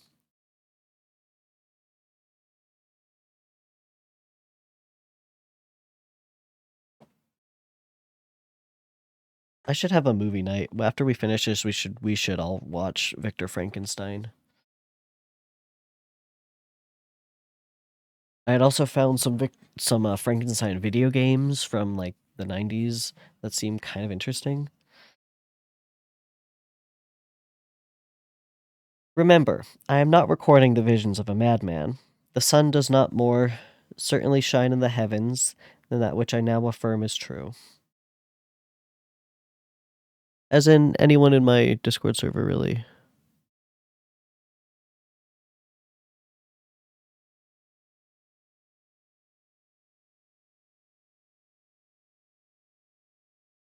Some miracle might have produced it, yet the stages of the discovery were distinct and probable. After days and nights of incredible labor and fatigue, I succeeded in discovering the cause of generation and life. Nay, more, I became myself capable of bestowing animation upon lifeless matter. Uh-oh. The astonishment which I had first experienced on this discovery soon gave place to delight and rapture. After so much time spent in painful labor,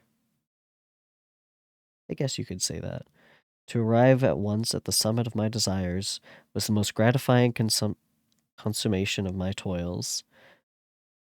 But this discovery was so great and overwhelming that all the steps by which I had progressively led to it were obliterated, and I beheld only the result, which had been the study and desire of the wisest men since the creation of the world, was now within my grasp. Not that, like a magic scene, it all opened up upon me at once. The information I had obtained was of a nature rather to direct my endeavors, so soon as I should point them towards the object of my search. Then, to exhibit that object already accomplished, I was like the Arabian who had buried with the dead and found a passage to life, aided only by one glimmering and seemingly ineffectual light.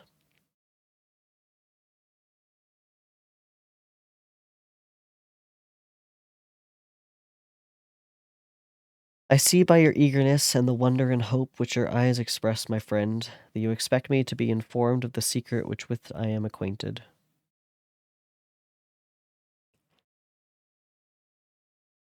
Frankenstein from 1910 also seems really good. Frankenstein movie marathon, anyone?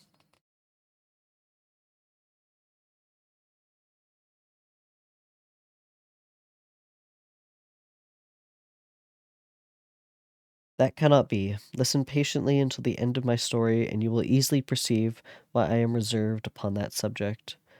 I will not lead you on, unguarded and argent as I then was, to your destruction and infallible misery.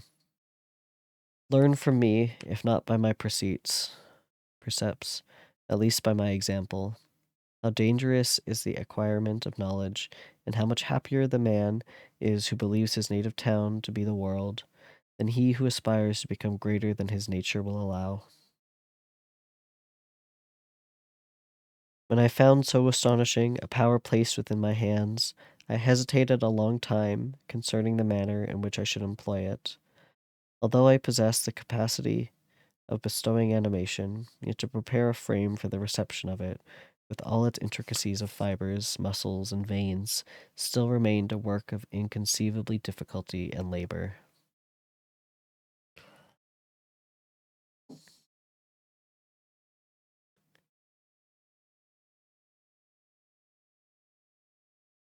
The words that are being used here is really fun, specifically like labor and like conception and conceiving, because he is creating life, right?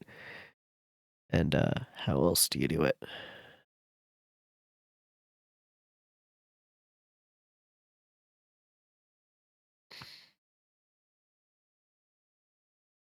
I doubted at first whether I should attempt the creation of a being like myself or one of simpler organization. My imagination was too much exalted by my first success to permit me to doubt of my ability to give life to an animal as complex and wonderful as man.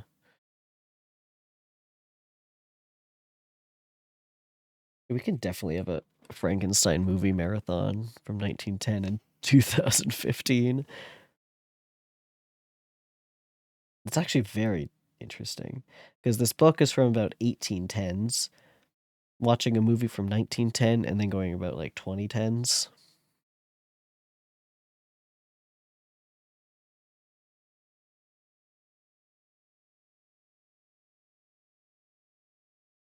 The materials at present within my command hardly appeared adequate to such arduous an undertaking, but I doubted not that I should ultimately succeed. I prepared myself for a multitude of reverses, my operations might be incessantly baffled, and at last my work be imperfect. Yet, when I consider the improvement which every day takes place in science and mechanics, I was encouraged to hope my present attempts would at least lay the foundations of future success. Nor could I consider the magnitude and complexity of my plan as an argument of its impracticality. It was with these feelings that I began the creation of a human being, as the minuteness of the parts formed a great hindrance to my speed. I resolved, contrary to my first intention, to make the being of a gigantic stature, that is to say, about 8 feet in height and proportionally large. After having formed this determination, and having spent some months in successfully collecting and arranging my materials, I began. Arranging my materials.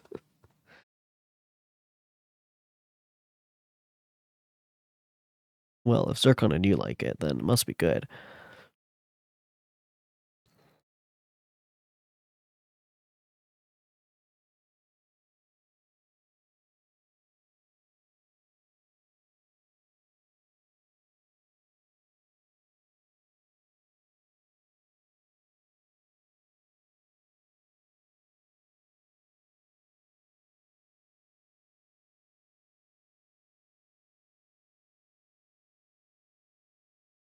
No one can conceive the variety of feelings which bore me onwards, like a hurricane.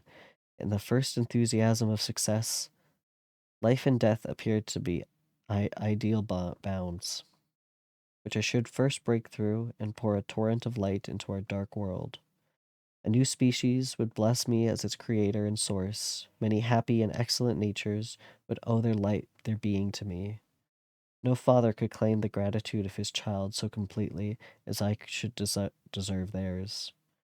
Pursuing these reflections, I thought that if I could bestow animation upon lifeless matter, I might, in process of time, although I now found it impossible, renew life where death had apparently devoted the body to corruption.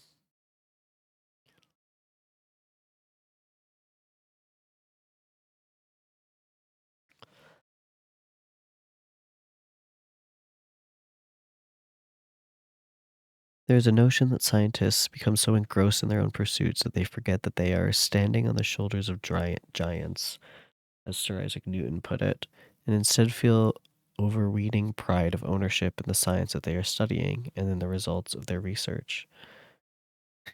That's funny that Isaac Newton said that. Such an attitude, occurring time and again in the history of science, impedes scientific progress. In science, knowledge cannot be owned by anyone. Knowledge must be shared, must be questioned, must be built upon. Your victor gets lost in his own ability as a scientist. He forgets that although he may create something new, he's not truly the owner of those creations. We're also reading footnotes from this PDF because some of them are kind of interesting. Um, it is funny that Isaac Newton is kind of saying like, "Oh, scientists get so caught up and they want it to be over their name instead of just for the pursuit of all mankind." When he got into multiple spats with people trying to copy his ideas, which potentially led to someone's death. Um, may have been involved in that or not.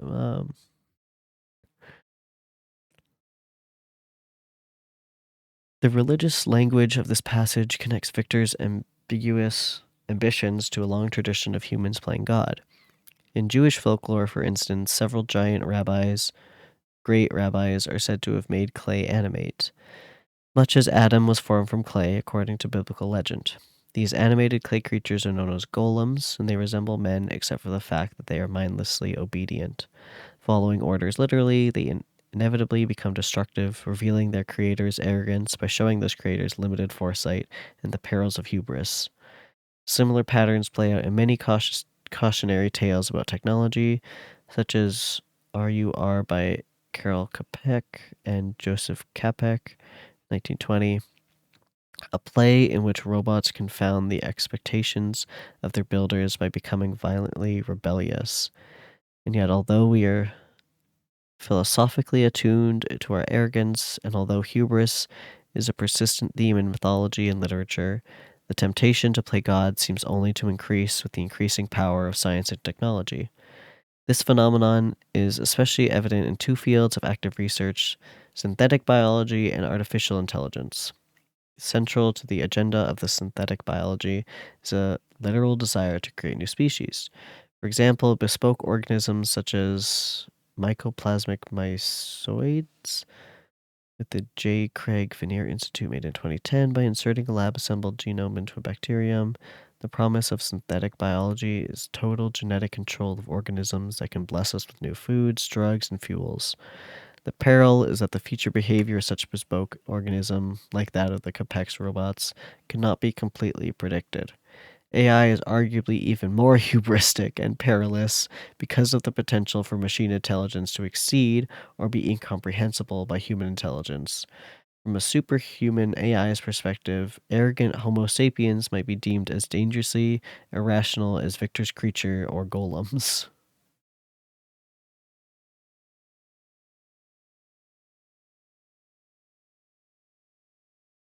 The reaction of this dude to The Sims. Like, this dude, as in the dude writing this, Jonathan Keats.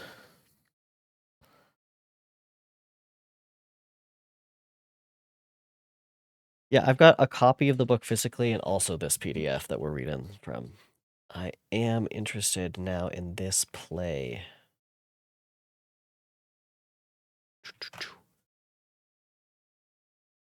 Rosam's Universal Robots. Oh, I found an audiobook for it.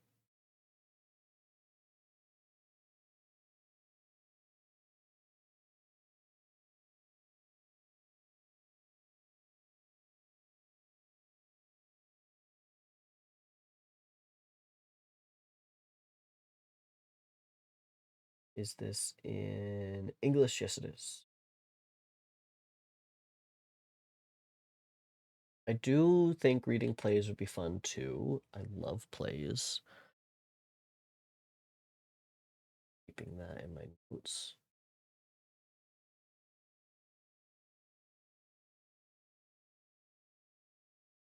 Yeah, that's very Navy.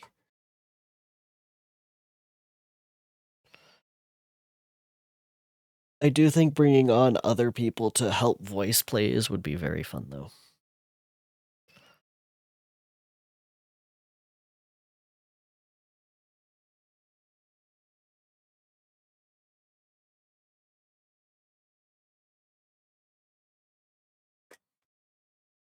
I've always wanted to like read some classic Shakespeare on stream and stuff.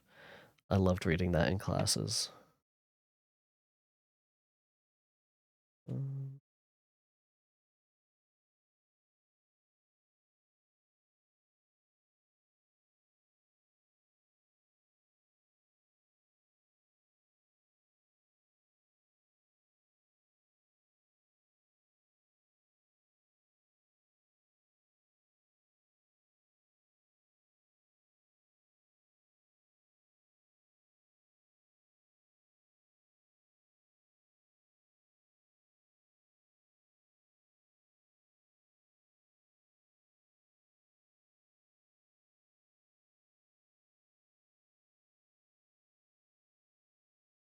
okay. I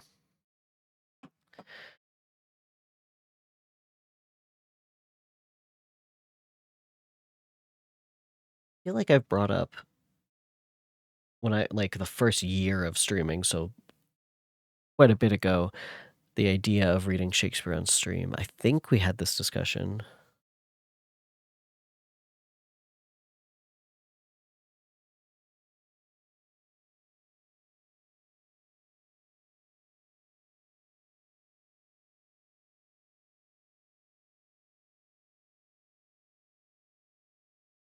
Because I have read plays are also something that I love reading on my free time. This is not able to live down how he read Quincy P. Morris from Dracula. Oh yeah. I remember reading Hamlet, and I was reading, I think the part of Hamlet, and the people that I was in a group with, I don't really like, but we had a great time, and I remember them fondly just for that.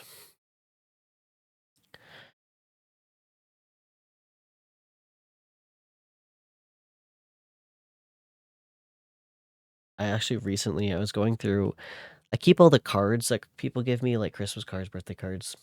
I was recently organizing that again, and I found one from someone in high school who had addressed it to Hamlet being me, because we had like each other's contacts in our as like Hamlet and other people. I can't remember what they were or who they played.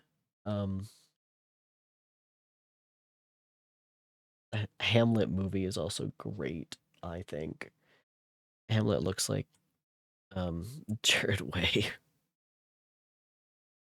Gerard Way. Anyway, let's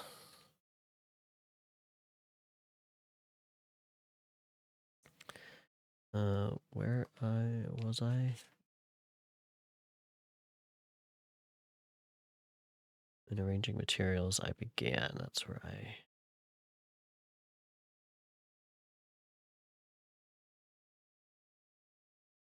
how much of a funny voice it was. I am realizing that I'm not the greatest of voices, but I try to change a little bit when I'm doing different voices for people. I'm not going to do accents. I'm not reading this entire book in a Switzerland accent. I don't even know what that would sound like. Um, but I'm probably going to have to do something for the creature. We'll get there. I'm nervous, but we'll get there. Stream for 2 hours? Okay.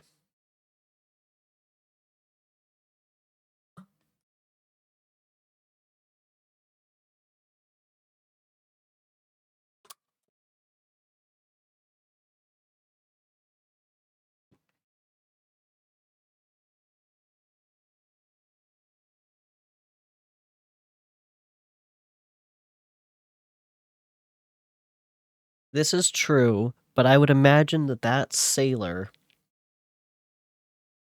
like, this is his recount word by word, right? So I feel like in this moment, we, the audience, are the sailor listening to his story, listening to Victor Frankenstein's story, right? So if this is just being taken from the sailor's mind, he is hearing it in Victor's Swiss voice, or he is reading it out to someone in probably his version of what Frankenstein sounds like. So he's probably doing a bad Switzerland accent.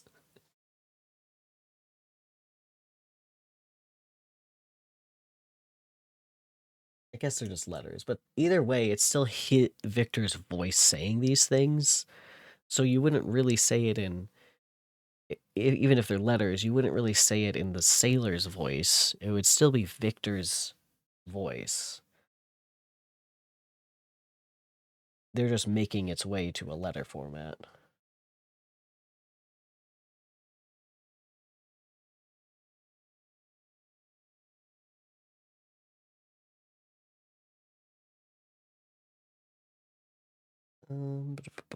Where was I? Yes. Anyway,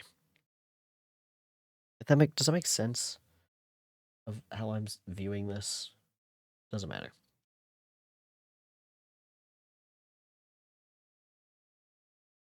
No one can conceive the variety of feelings which bore me onwards. Well, this takes place in Canada. It would work. We've got the North Pole access. Um, no one can conceive the variety of feelings which bore me onwards like a hurricane. The first enthusiasm of success, life and death appeared to me ideal bounds, which I should first break through and pour a torrent of light into our dark world. No, I did read this. Pursuing these reflections, I thought that if I could bestow animation upon lifeless matter, I might, in process of time, although I now found it impossible, renew life where death had apparently devoted the body to corruption.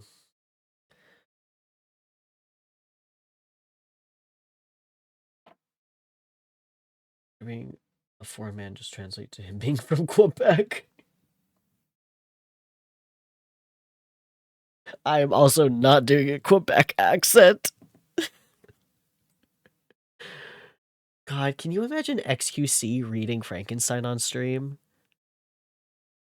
It would be so confusing, but so funny.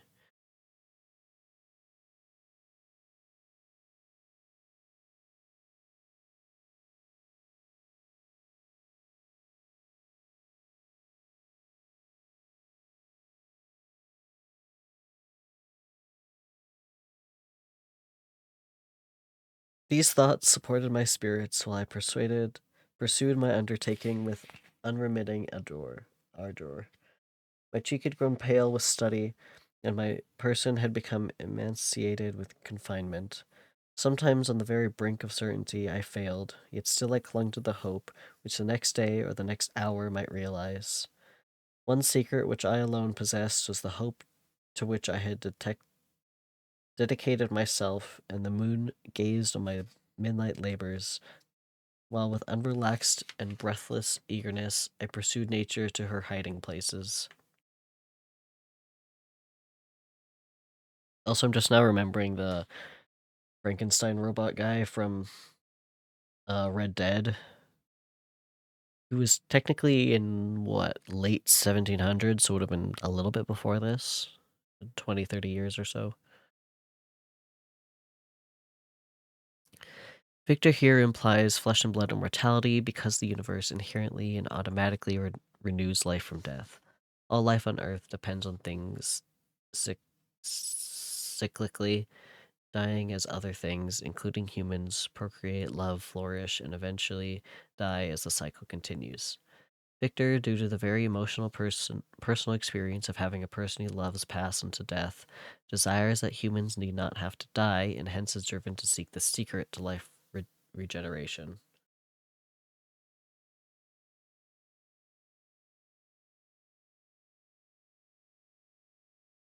Um, Life renewing from death is persistent in biblical scriptures, blah, blah, blah, as well as the Anglican Christian Book of Common Prayer, and is a topic highly present through different ontologically from Judeo-Christian Muslim views and indigenous cosmologies.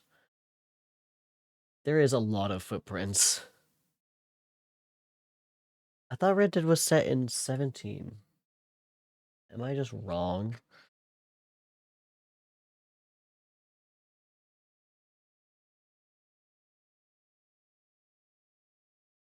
Oh, it is 1899.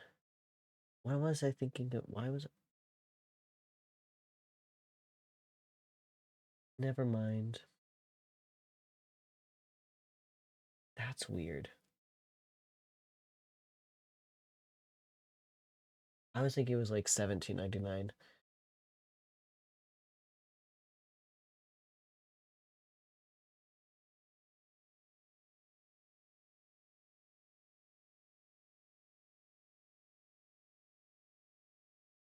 I love history in these eras, right? In like 1700s to like now, right?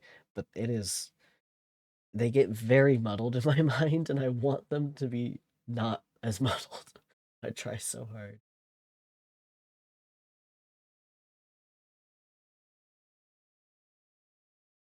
Mainly because I look at like events and fashion and stuff that happens during these times.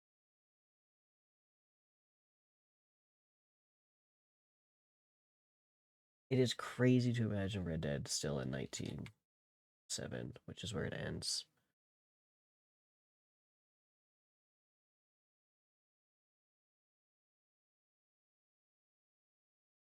Okay, so Red Dead's robot person was about 100 years after Frankenstein. So, do you think he just really liked reading Mary Shelley's Frankenstein? Yeah, they are. It's just funny to imagine because I really like Downton Abbey and stuff like that. And it's really funny to imagine Red Dead happening kind of at the same time as like Downton Abbey. The start of Downton Abbey is about the couple years, give or take, the end of Red Dead.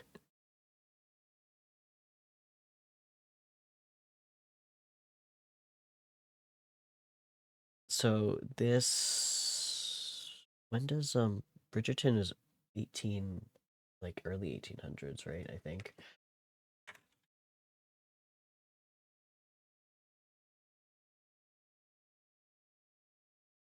Yeah, so Bridgerton would actually be about the same time as Frankenstein in terms of when things take place, if anyone has seen Bridgerton. Um, so that's fun.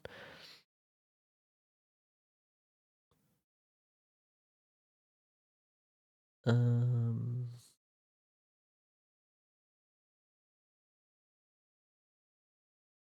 I'm a little curious what renewing from death is present in biblical scripture. That's probably Adam creating Eve. Not exactly sure. Let's read these passages. I love learning further context. I think it helps. All go to the same place, all are from dust, and to dust all return. That's Ecclesiastes.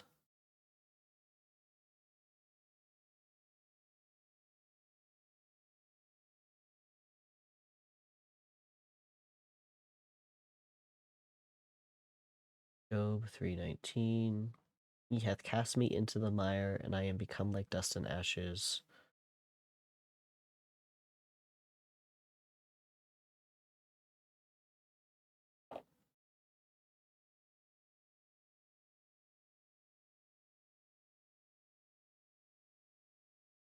Genesis is I have taken upon me to speak unto the Lord, which am but dust and ashes.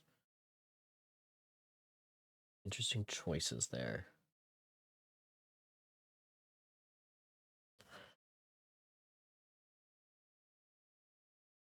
They're different ontological from Judeo-Christian Muslim views and indigenous cosmologies. Some of the world's societies have been known to practice infanticide or care for their elderly only up until they become too much of a burden on the younger population, which needs a certain amount of resources to survive. How old is old enough for a human to live, and at what cost to Earth's resources should humans not die at all and be perpetually regenerated through some scientific breakthroughs? Dan, this really is connecting to John Boyce a little bit. That's what it is because, well, they're very recent. Yeah, that's makes sense.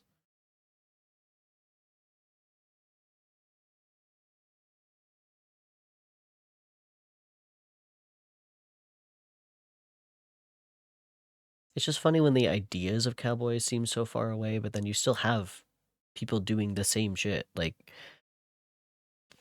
farming and stuff is still current. Cowboys are a thing that I see actually fairly often, considering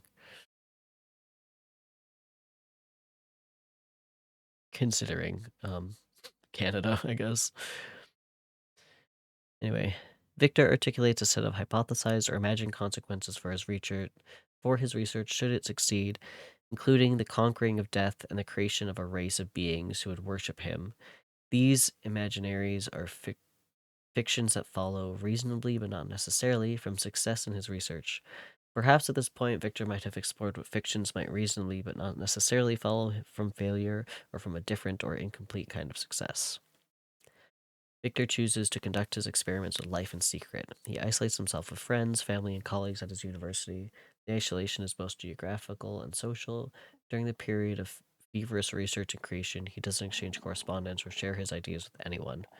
Isolation makes it possible for Victor to undertake his grisly and socially unacceptable project. Certainly, his colleagues and family would have intervened to stop him, but Victor's self imposed isolation also makes it impossible for the creature to gain access to the social resources he needs to construct a livable life. He's cut off from the possibility of family, friends, and membership in society. He removes himself from the structured and institutionalized relationships that we depend on for sustenance, fellowship, and relief, such as education, healthcare, and a humane justice system. An individual depends in countless ways on being recognized as a social being, as a person with feelings and rights, enjoying fellowship in social groups, relying on institutions to provide support, to safeguard our rights, and to care for us when we are in need.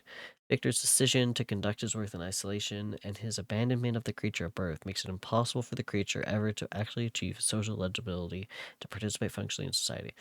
You're spoiling it! Anyway.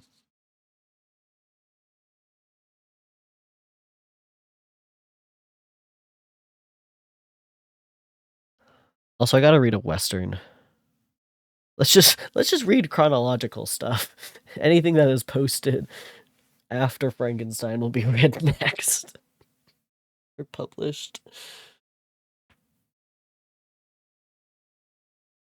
I like chronological stuff. Um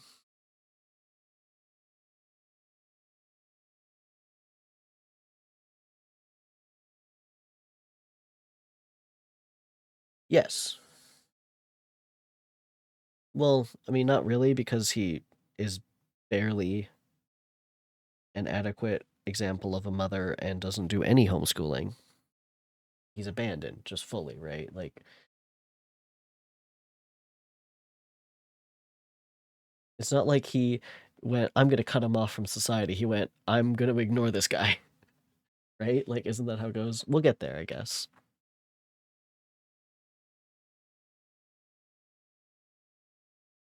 Closer almost to a Matilda, but if she never went to school. That's what I said. Yeah.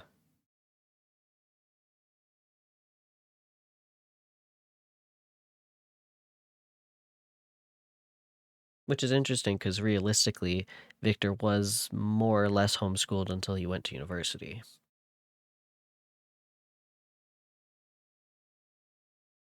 Not that his parents, we were presuming, were overly religious. I mean, everyone, almost anyone at this time did go to church, right? So I'm sure he would, but anyway. Who shall conceive the horrors of my secret toil as I dabbled among the unhallowed damps of the grave or tortured the living animal to animate the lifeless clay? My limbs now tremble and my eyes swim with the remembrance. But then a resistless and almost frantic impulse urged me forward. I seemed to have lost all soul or sensation, but for this one pursuit. It was indeed but a passing trance that only made me feel the renowned acuteness so soon as the unnatural stimulus ceasing to operate. I had returned to my old habits. I collected bones from charnel houses and disturbed with profane fingers the tremendous secrets of the human frame. In a solitary chamber, or rather cell, at the top of the house, and separated from all the other apartments by a gallery and a staircase, I kept my workshop of filthy creation. My eyeballs were starting from their sockets in attending to the details of my employment. The dissecting room and the slaughterhouse furnished many of my materials, and often did my human nature turn with loathing from my occupation, whilst still urged on by an eagerness which perpetually increased. I brought my work near to a conclusion.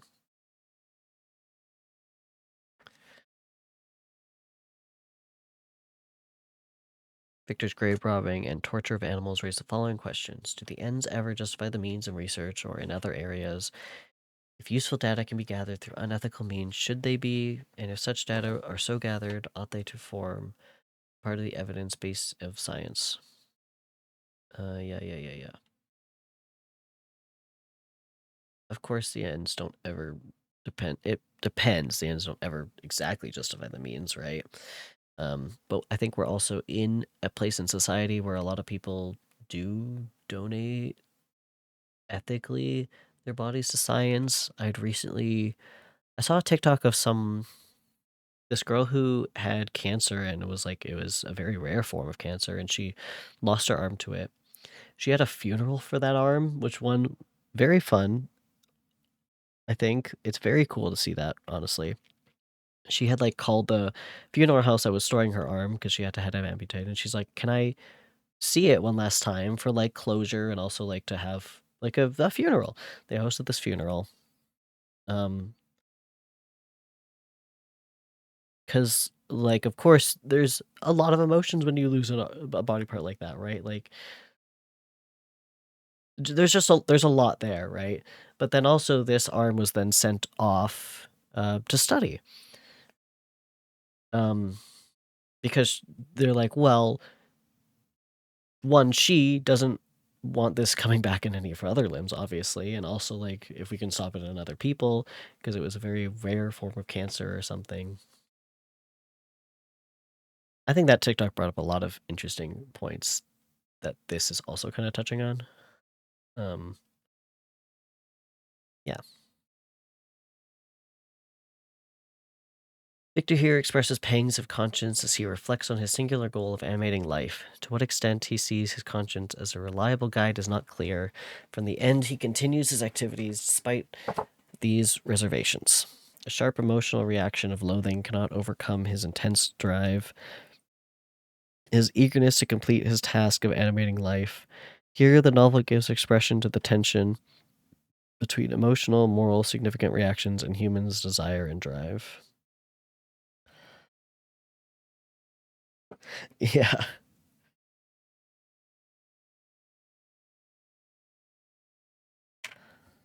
I also skipped most of this and then read back just Nazi doctors during World War II.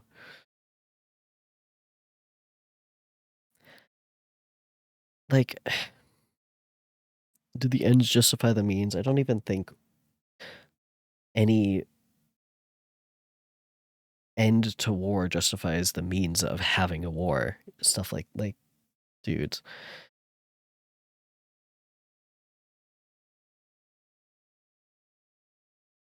There's ways to go about things that yeah, maybe they'll take a little bit longer, but like to have a better life in the meantime before figuring out stuff, I think is better for at least the individual. We continue.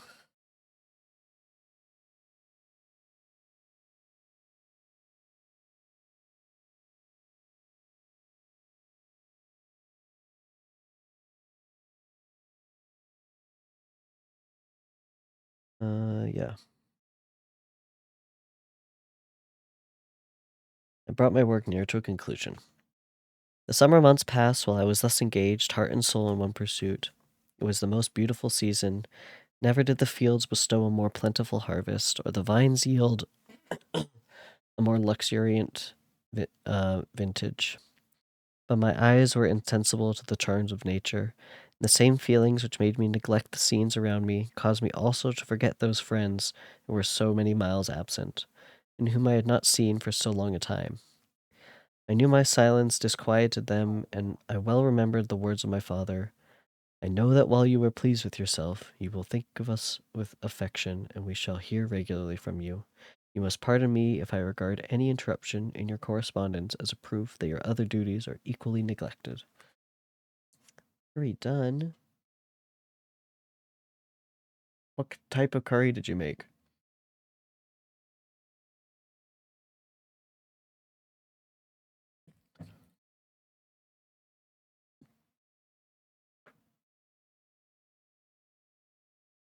I knew well, therefore, that would be my father's feelings, but I could not tear my thoughts from my employment, loathsome in itself, but which had taken an irresistible hold of my imagination.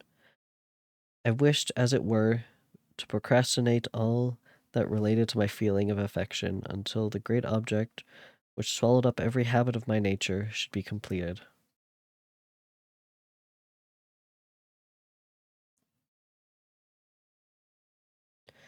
Nice. I think I just have Jade Race. Actually, I might have. I'm not sure.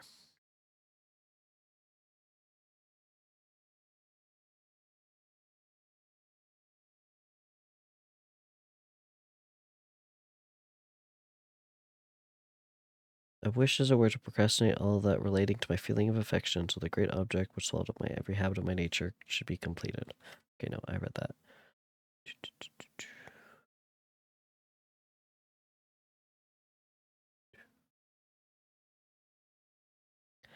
I then thought that my father would be unjust if he ascribed my neglect to vice or faultiness on my part, but I am now convinced that he was justified in conceiving that I should not be altogether free from blame. A human being in perfection ought always to perceive a calm and peaceful mind, never to allow passion or a transitory desire to disturb his tranquillity. I do not think that the pursuit of knowledge is an exception to this rule. If the study to which you apply yourself has a tendency to weaken your affections and to destroy your taste for those simple pleasures in which no alloy can possibly mix, then that study is certainly unlawful. Interesting take. That is to say, not befitting the human mind. If this rule were always observed, if no man allowed any pursuit whatsoever to interfere with the tranquillity of his domestic affections, Greece had not been enslaved, Caesar would have spared his country, America would have been discovered more gradually, and the empires of Mexico and Peru had not been destroyed. He's taken a very different turn actually here, where he's saying like actually pursuit isn't justified.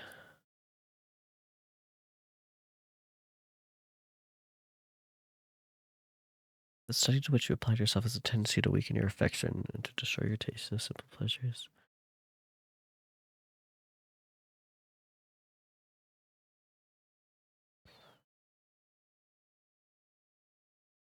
I think he's just saying like, hey, there's maybe like a balance, I guess, of pursuit versus your own like humanity.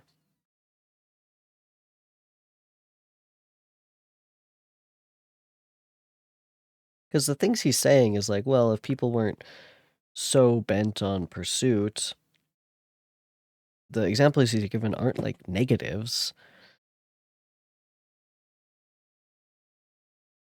This is him reflecting what he did. That's fair. Yeah. That isn't him in the moment. He's thinking, he's like, now that I've created him, maybe this wasn't a good idea. And thinking back on a lot of things in history, maybe humans need to chill a little.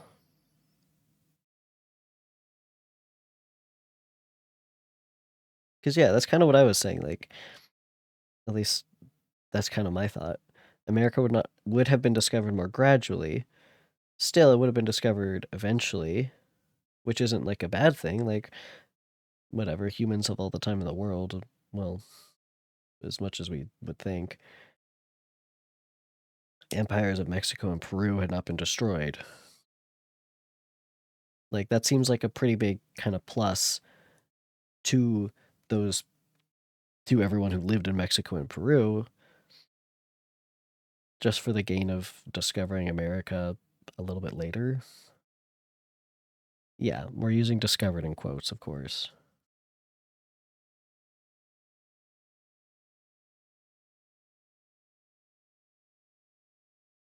Him in the moment was not so wise.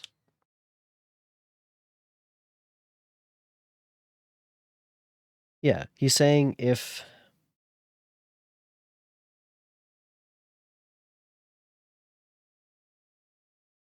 he's even potentially saying that the people who have done these things, if they looked back and realized all that had come from their discoveries, they might not have sought after them so like ferociously or whatever.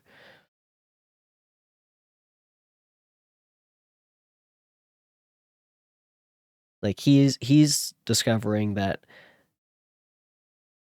the actual outcome was kind of a negative and saying maybe looking back, I shouldn't have maybe spent weeks of my life alone in solitude and cut myself off in the pursuit of this one feat. Maybe I should have like, hey, talked to my dad, talked to some friends. Like I still would have been fine in the end and maybe this thing wouldn't have happened. And he's saying maybe if the people who had discovered America um the spaces that the people who discovered America had 100 years later realized what all that had come, maybe they would have reacted differently, stayed home with their friends and family. It is interesting. It's a very interesting point that he's brought up. Is that right? Like, I hope I'm making sense while I'm talking about this book, because I'm kind of half in my own head and half talking out loud. Sorry, everyone.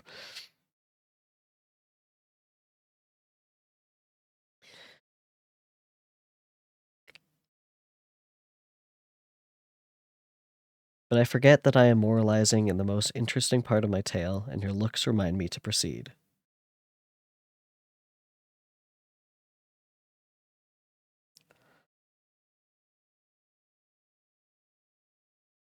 Mm.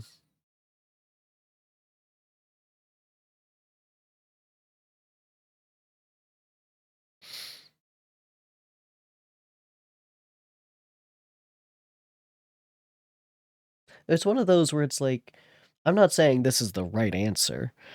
It's definitely a different way to view things.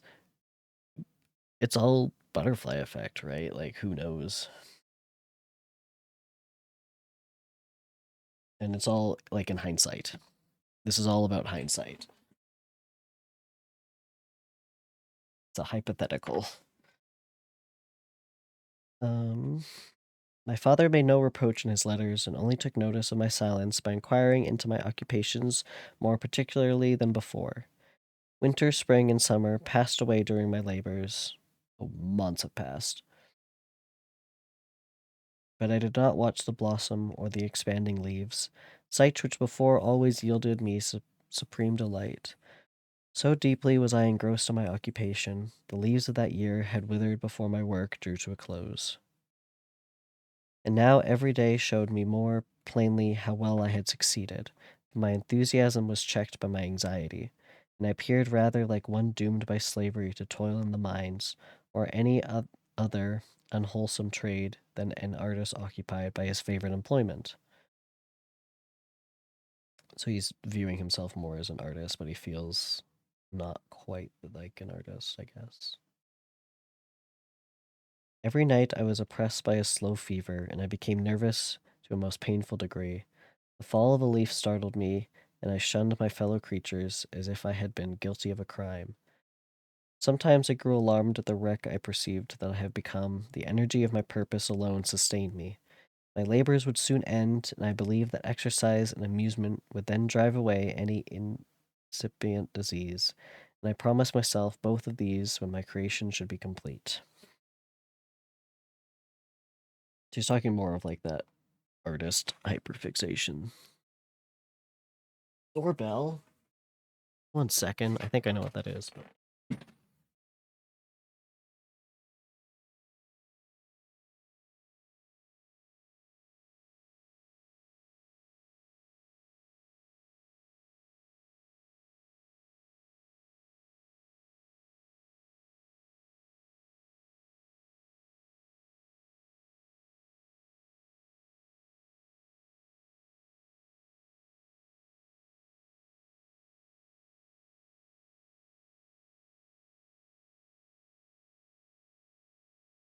Package delivery.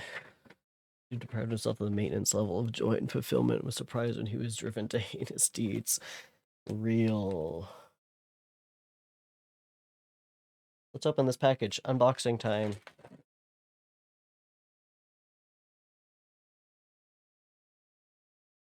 I'm kind of, well, not really surprised, but it is like kind of brutal out there today. So let me explain. It's a pop socket. That's all. It's just a pop socket. Did I explain how I fucking broke my pop socket a couple days ago, like a week ago?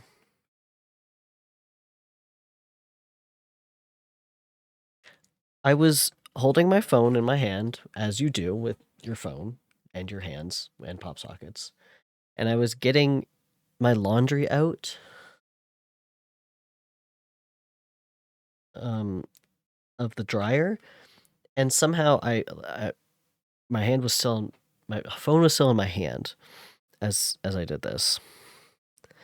I was getting laundry out of the dryer, and I just clipped the pop socket on like the edge of the dryer and just like snapped it. Not even the part that you can like change. So I had to like pry off the glue part of it and get a whole new pop socket. It's been a little annoying, honestly, without a pop socket. I don't know how to hold my phone anymore.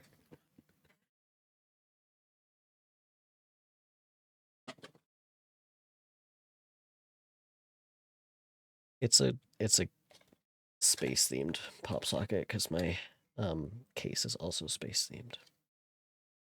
You're curious.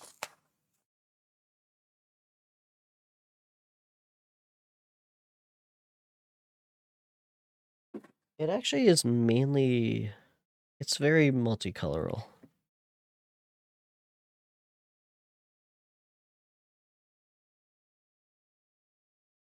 I feel pop sockets are one of those things that I think once you start using them, you just it's hard to go back.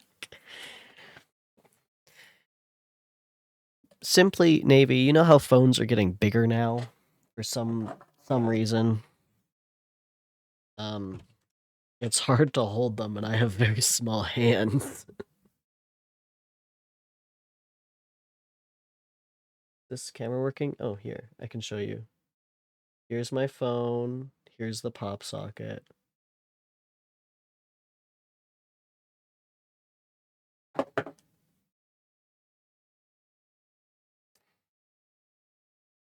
I have a very large phone and very small hands, so I need a pop socket so I can hold it. It also helps when I'm putting it against things when I watch YouTube.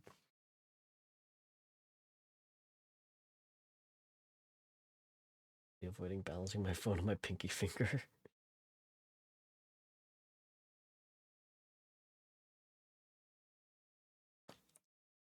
It's not extended. Hold on. Hold on. Hold on. Let me explain further.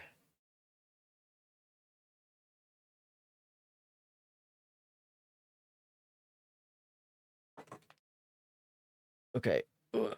Come on, camera. So, pop socket is on phone. Oh my goodness, I'm trying not to. This is how I hold my phone. You can kind of see instead of holding it like this all the time, it's much easier to hold it with my fingers in the back here, and then I can type with my thumb.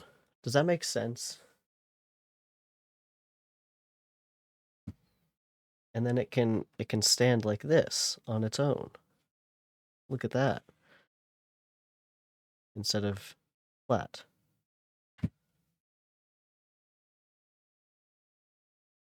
That's a pop socket.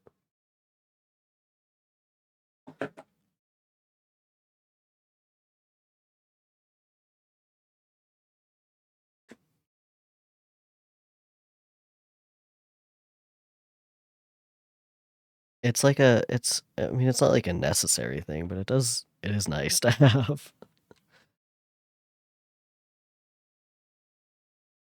I mean, yeah, I can't, my hand is too small to hold my phone like that without it like being kind of uncomfortable for my pinky. and it just provides a little bit better grip for me.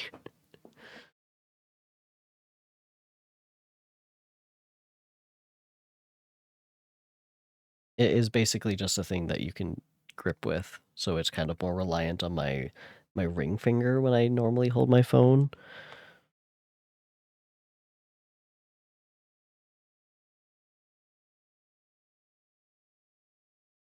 Rather than like my pinky holding it kind of at the bottom and having like I can move my thumb way easier.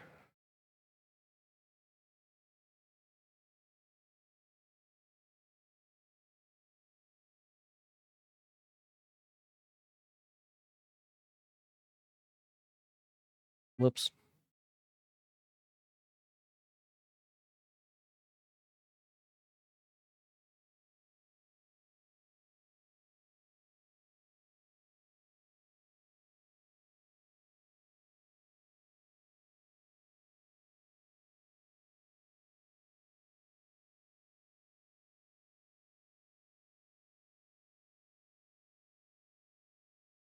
Yeah, see, that's a you issue.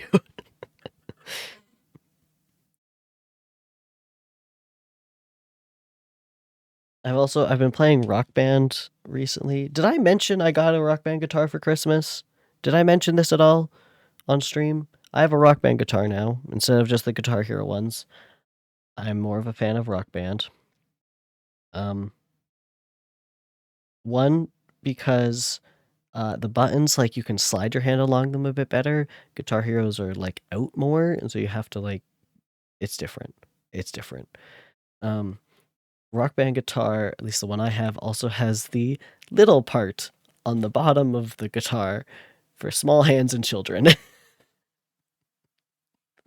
So I've been trying not to use that as much, but it is helpful because my hand can't fully reach um like the green and the orange at the same time without straining. And then it also like rests on my thumb like a lot. Anyway, so I've been playing Rock Band a little bit. I'd love to play it on stream, but it would be kind of just hard to set up, and also it's all copyrighted music. Maybe one day.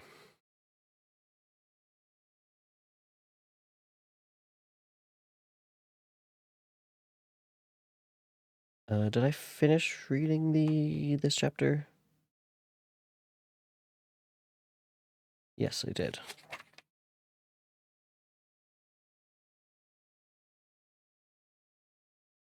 Victor's unease at dealing with body parts from the dead is overpowered by the force of his imagination, propelling him to complete his work.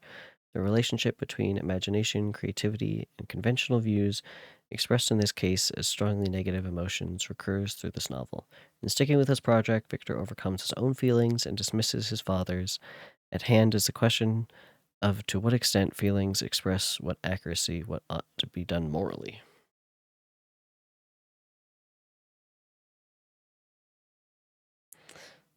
See, Navy, the difference is my hand is small. I get children's gloves from the dollar store.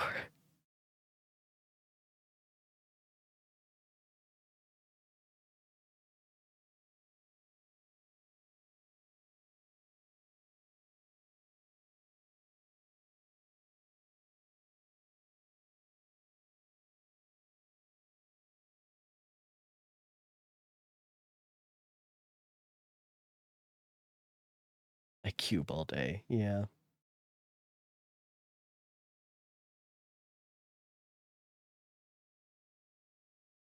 that is funny.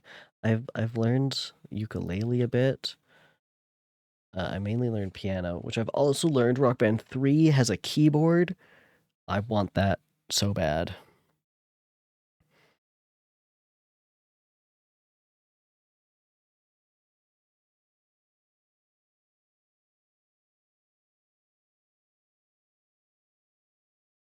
Okay, Shirley. Yes, I read those. Okay, this is chapter 6 or 4. I'm on chapter 5 in my book, and that's where I'm at.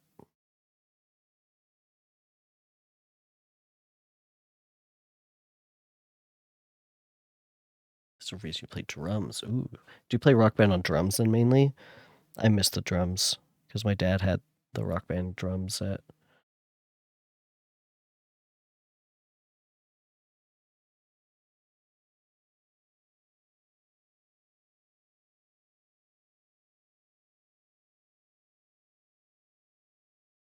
Anyway, chapter 5. It was on a dreary night in November that I beheld the accomplishment of my toils. With an anxiety that almost amounted to agony, I collected the instruments of life around me, that I might infuse a spark of being into the lifeless thing that lay at my feet. It was already 1 in the morning. The rain pattered dismally against the panes, and my candle was nearly burnt out, when, by the glimmer of the half-extinguished light, I saw the dull yellow eye of the creature open. It breathed hard, and a convulsive motion agitated its limbs. Oh boy, we're getting to it. I do want to point out the lay at my feet. I'm imagining this is just on the ground. He doesn't have a table. There's usually, in like references to this, there's usually like that big lab table. He's also explained that he's just kind of in like his dorms or wherever making this. I think this thing is just on the ground.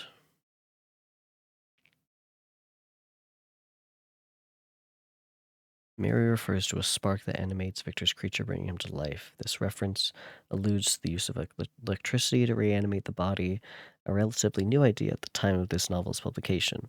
Towards the end of the 18th century, Luigi Galvani had demonstrated the use of electrical current to activate muscle, a discovery he made on dissected frog legs. Mary was well aware of these experiments, and Galvani's work was one of her main influences in generating the idea for a novel.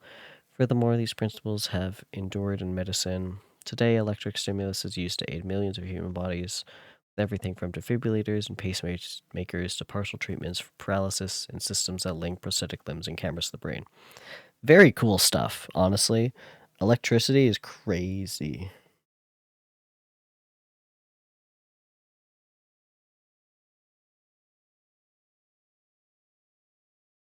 It's the newest Kung Fu Panda, of course.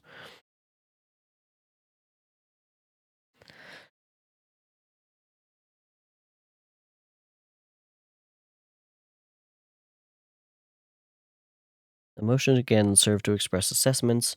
On the surface, they are assumed to be correct moral judgments, though in the end, their accuracy is questioned implicitly when Victor's rejection and horror drive the creature away and lead him into the time of the creature's loneliness.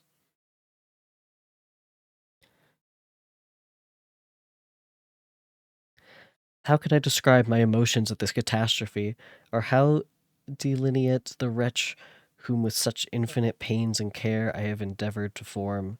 His limbs were in proportion, and I had selected his features as beautiful. Beautiful, great God! His yellow skin scarcely covered the work of muscles and arteries beneath. His hair was of a lustrous black and flowing, his teeth of pearly whiteness, but these luxuriances only formed a more horrid contrast with his watery eyes that seemed almost of the same color as the dune-white sockets in which they were set. His shriveled complexion and straight black lips. It characterizes the moment he succeeds in bringing the creation to life. The creation opens its eyes and gazes back as a catastrophe. Contrast the scene with the same moment of creation and intelligence noted in Genesis 1:30. It was very good. An enduring conversation in the philosophy of beauty asks whether beauty is more an innate property of the thing being considered or resides instead in the eye of the beholder. Conflations of beauty and goodness are also quite common in both popular culture and philosophical inquiry. In many ways, this entire novel explores the relationship between beauty, goodness, and perceptions. This isn't Jonathan here. This is Stephanie. We've got multiple different footnotes.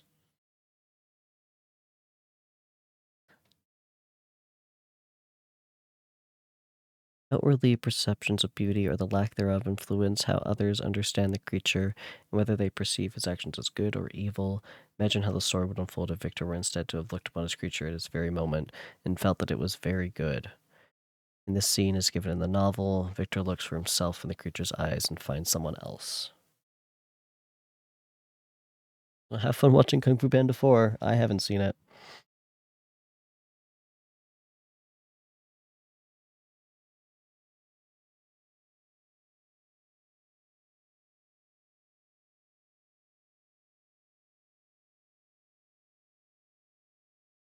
You're leaving Frankenstein for Kung Fu Panda 4?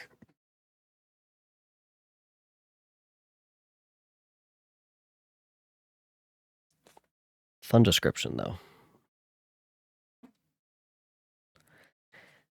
The different accidents of life are not so changeable as the feelings of human nature. I had worked hard for nearly 2 years for the sole purpose of infusing life in an inanimate body. For this I had deprived myself of rest and health. I had desired it without an ardor that far exceeded moderation. But now that I had finished, the beauty of the dream vanished, and breathless horror and disgust filled my heart. Unable to endure the aspect of the being I had created, I rushed out of the room and continued a long time traversing my bedchamber, unable to compose my mind to sleep. He immediately went, I'm gonna take a nap. At length, lassitude succeeded to the tumult and I had before endured, and I threw myself on the bed in my clothes, endeavored to seek a few moments of forgetfulness, but it was in vain. I slept indeed, but I was disturbed by the wildest dreams. I thought I saw Elizabeth, in the bloom of health, walking in the streets of Ingolstadt. Delighted and surprised, I embraced her, but as I imprinted the first kiss on her lips, they became livid with the hue of death. Her features appeared to change, and I thought that I held the corpse of my dead mother in my arms. A shroud enveloped her form, and I saw the grave worms crawling in the folds of flannel. I started from my sleep with horror. A cold dew covered my forehead. My teeth chattered, and every limb became convulsed. He's gotta be dramatic, dude.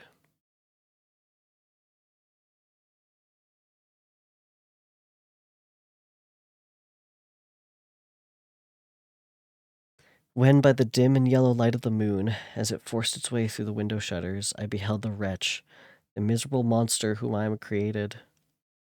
He held up the curtain of my bed, and his eyes, if eyes they may be called, were fixed on me. His jaws opened, and he muttered some inarticulate sounds, while a grin wrinkled his cheeks. He might have spoken, but I did not hear. One hand was stretched out, seemingly to detain me, but I escaped and rushed downstairs. I took refuge in the courtyard belonging to the house which I inhabited, where I remained during the rest of the night, walking up and down in the greatest agitation, listening attentively, catching and fearing each sound as if it were to announce the approach of the demoniacal corpse to which I had so miserably given life. Crazy.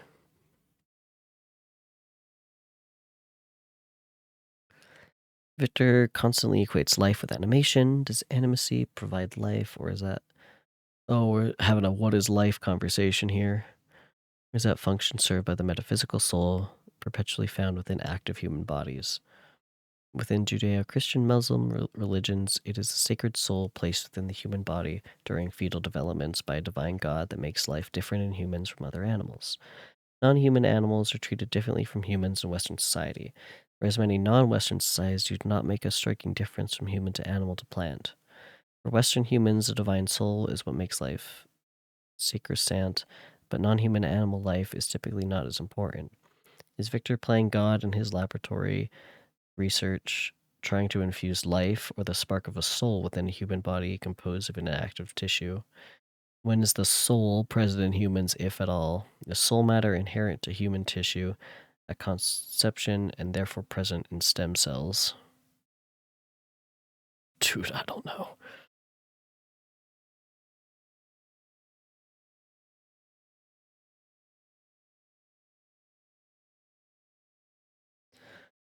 Oh, no mortal could the horror of that countenance. A mummy again endued with animation could not be so hideous as that wretch. I had gazed on him while unfinished, he was ugly then, but when those muscles and joints were rendered capable of motion, it became a thing such as even Dante could not have conceived.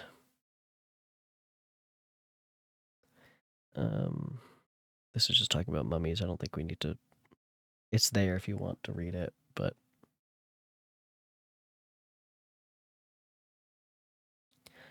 I passed the night wretchedly. Sometimes my pulse beat so quickly and hardly that I felt the palpitation of every artery at others. I nearly sank to the ground through languor and extreme weakness. Mingled with this horror, I felt the bitterness of disappointment. Dreams that had been my food and pleasant rest for so long, a space were now become a hell to me, and the change was so rapid, the overthrow so complete. Morning, dismal and wet, at length dawned, and discovered to my sleepness and aching eyes the church of Ingolstadt, its white steeple and clock, which indicated the 6th hour. Okay, we're going back to this church photo. Hold on. Hold on. It's this one. It's got a clock. It's St. Matthias. That's the church. It has to be the one.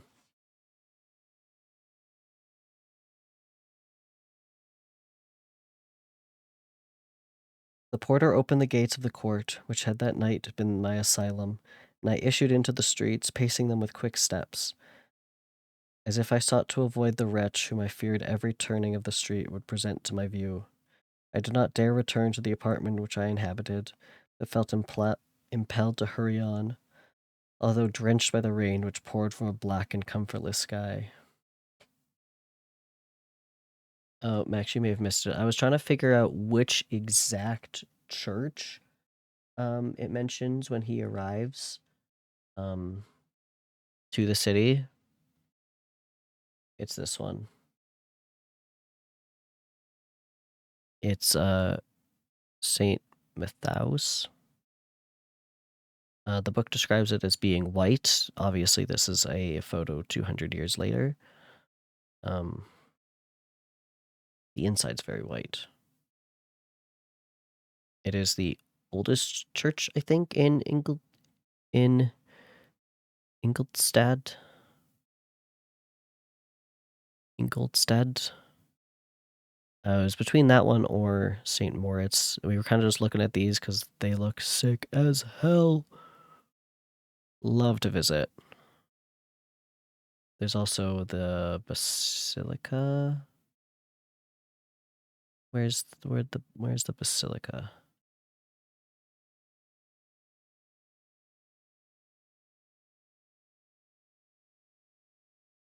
I think it's not this, but holy, oh, what is this called again? It's in Catholic churches, like a relic, something like that. That's a skull.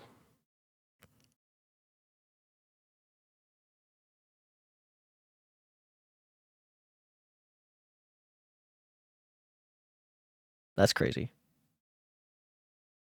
Look at this beautiful building.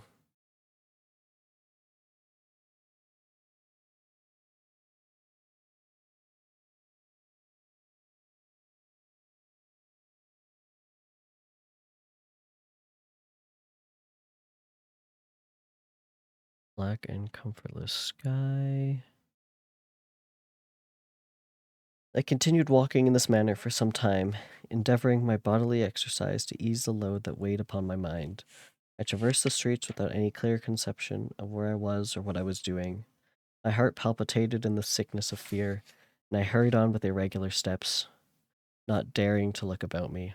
Ooh, a poem? Like one on a lonesome road, who doth walk in fear and dread, and having once turned around, walks on, and turns no more his head, because he knows a frightful friend doth close behind him dread.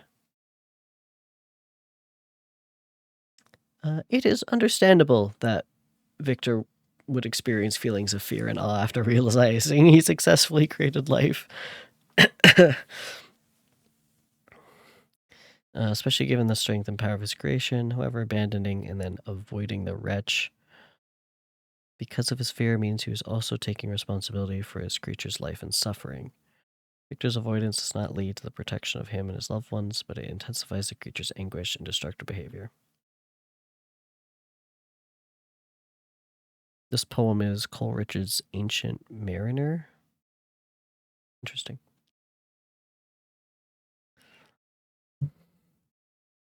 Continuing thus, I came at length opposite to the inn at which the various diligencies and carriages usually stopped. Here I paused, I knew not why, but I remained some minutes with my eyes fixed on a coach that was coming towards me from the other end of the street. As it drew nearer, I observed that it was the Swiss diligence. It stopped just where I was standing, and on the door being opened, I perceived Henry Clerval, who, on seeing me, instantly sprung out. "My dear Frankenstein," exclaimed he, "how glad I am to see you! How fortunate that you should be here at the very moment of my alighting!" Henry's back. Nothing could equal my delight on seeing Clerval. His presence brought back to me thoughts of my father, Elizabeth, and all those scenes of home so dear to my recollection. I grasped his hand, and in a moment forgot my horror and misfortune.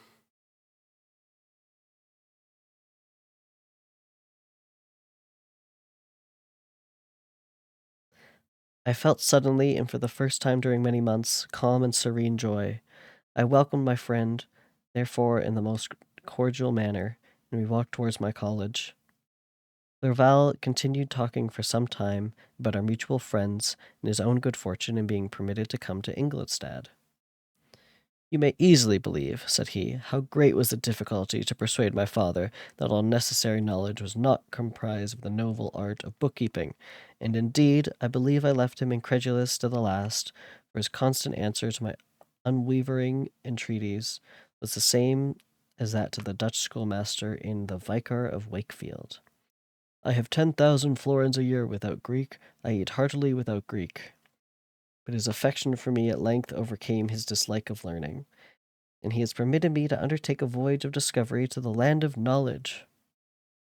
It gives me the greatest delight to see you, but tell me how you left my father, brothers, and Elizabeth." "Very well and very happy, only a little uneasy that they hear from you so seldom.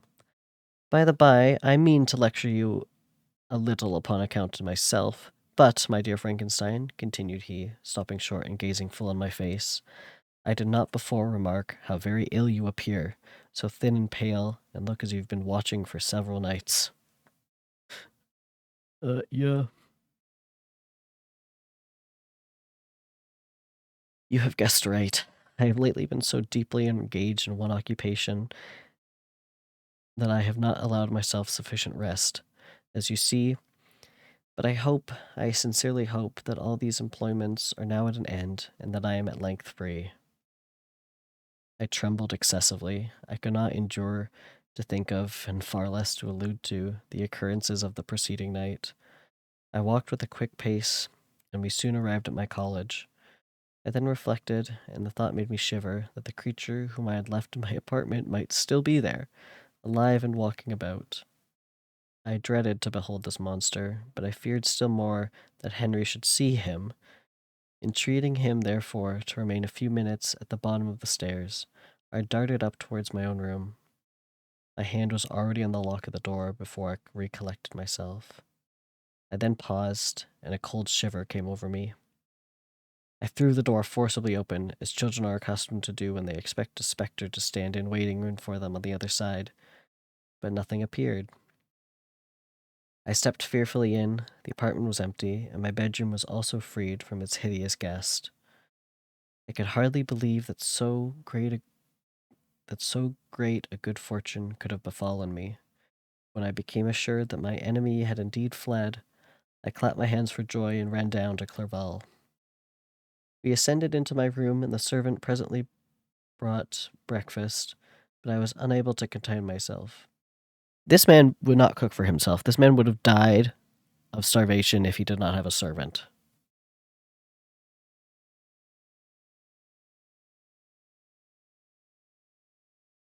I lost where I was. I was unable to contain myself. It was not joy only that possessed me. I felt my flesh tinged with the excess of sensitiveness, and my pulse beat rapidly. I was unable to remain for a single instant in the same place. I jumped over the chairs, clapped my hands, and laughed aloud. Clerval at first attributed my unusual spirits to joy on his arrival. When he observed me more attentively, he saw wildness in my eyes, which he could not account, and my loud, unrestrained, heartless laughter frightened and astonished him.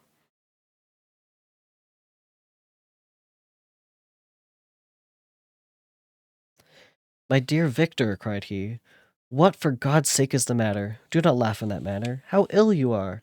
What is the cause of all this?"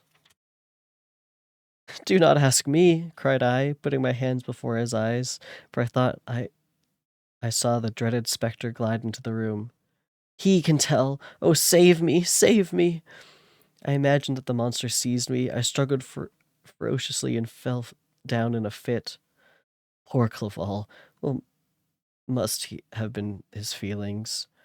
A meeting which he anticipated with so much joy, so strangely turns to bitterness. But I was not the witness of his grief, for I was lifeless and did not recover my senses for a long, long time.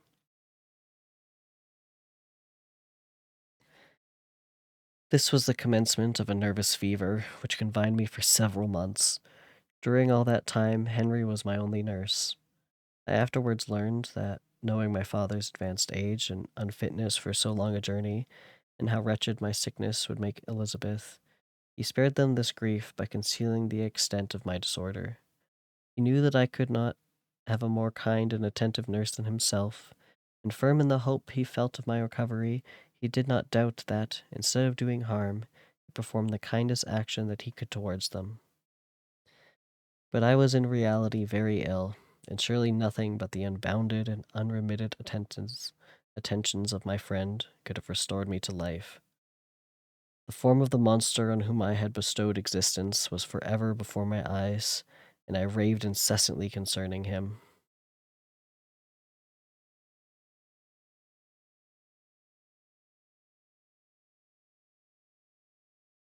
Doubtless my words surprised Henry. He at first believed them to be the wanderings of my disturbed imagination, but the pertinency with which I continued recurring to the same subject persuaded him that my disorder indeed owed its origins to some uncommon and terrible event.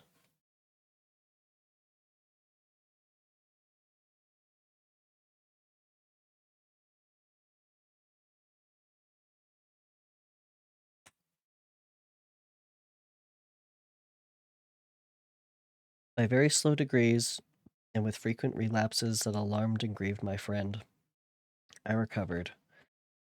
I remember the first time I became capable of observing outward objects with any kind of pleasure. I perceived that the fallen leaves had disappeared and that the young buds were shooting forth from the trees that shaded my window.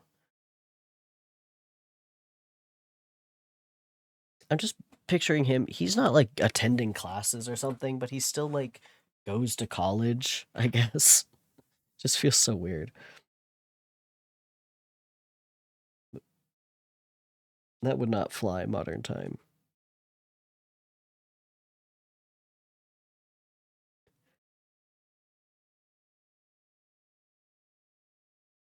It was a divine spring, and the season contributed greatly to my convalescence.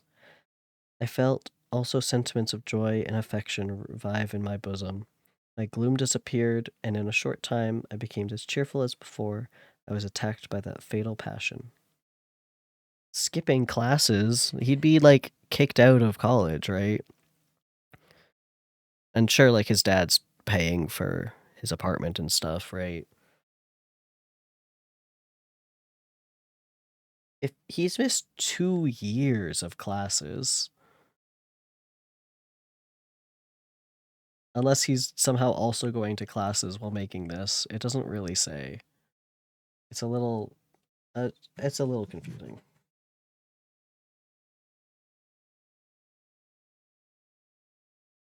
But also, I think universities work a little different now.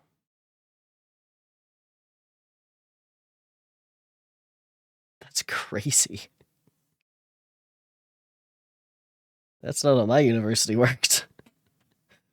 If your grades get too low, they kick you out.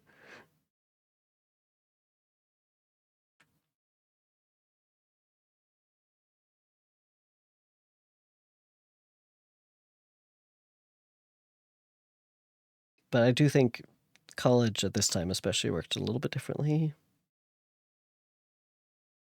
Also, his father is like rich and paying for it anyway, so they probably wouldn't have kicked him out. And I'm sure he still used the college to help him. Like he still talked to, I know, because he didn't. He said he stopped going to classes and stuff. So I don't know. He probably still used like the library and maybe some tools.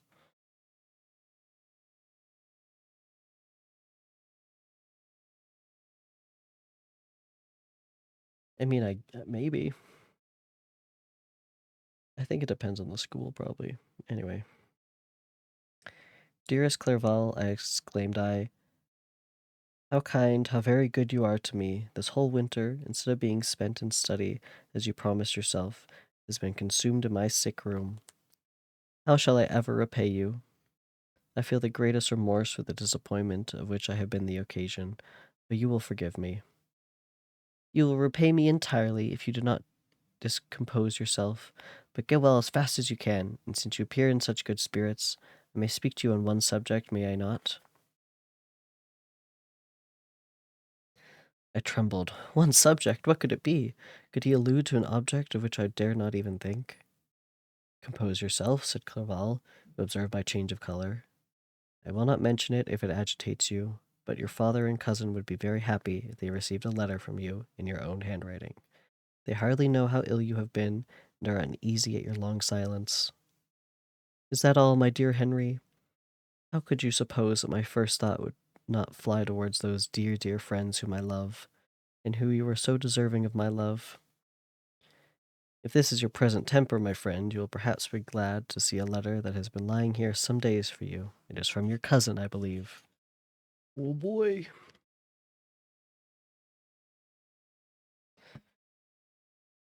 I think that's a pretty good spot to pause, honestly. For today. Ooh. We're at chapter 6 in my book, chapter 5 according to this PDF.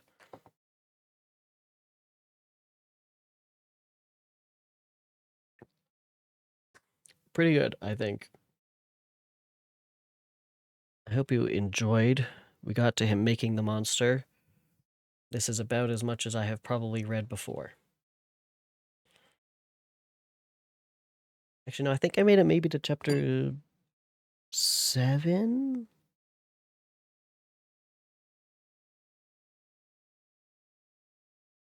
Oh no, maybe I just finished volume 1.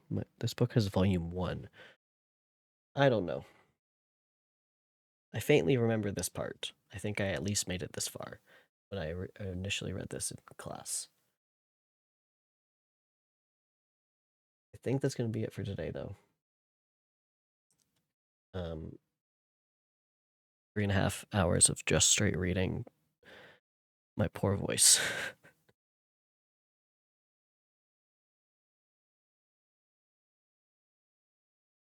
But yeah, I hope you all enjoyed.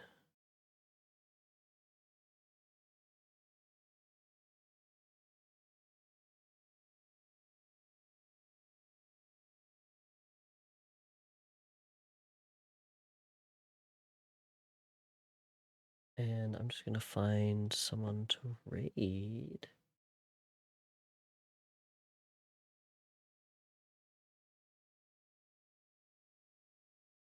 Yeah. Okay. I think that's going to be it. We're actually going to do the ending screen. Thank you all for watching. I hope you enjoyed Frankenstein. I will hopefully be back next week. I do work next Friday, so it might be later. Might be a little bit of a bedtime. Might also not happen. I work a lot next week, so we'll see how I feel. I'll probably try and stream Minecraft Monday and potentially Tuesday. Yeah. That's the first 5 chapters of Frankenstein. Zarkon, this is all for you. Also, I do like reading this. It's very interesting.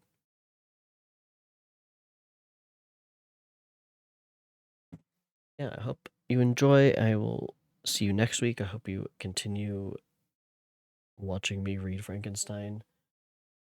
Go join the raid.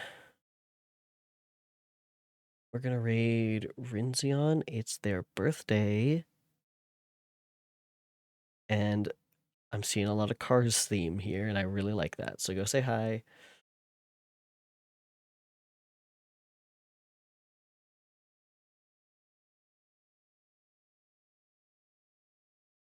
I am also probably gonna go make supper. I might make curry. We'll see how it goes. Thank you, Max, for the inspiration. I hope you all have a good night.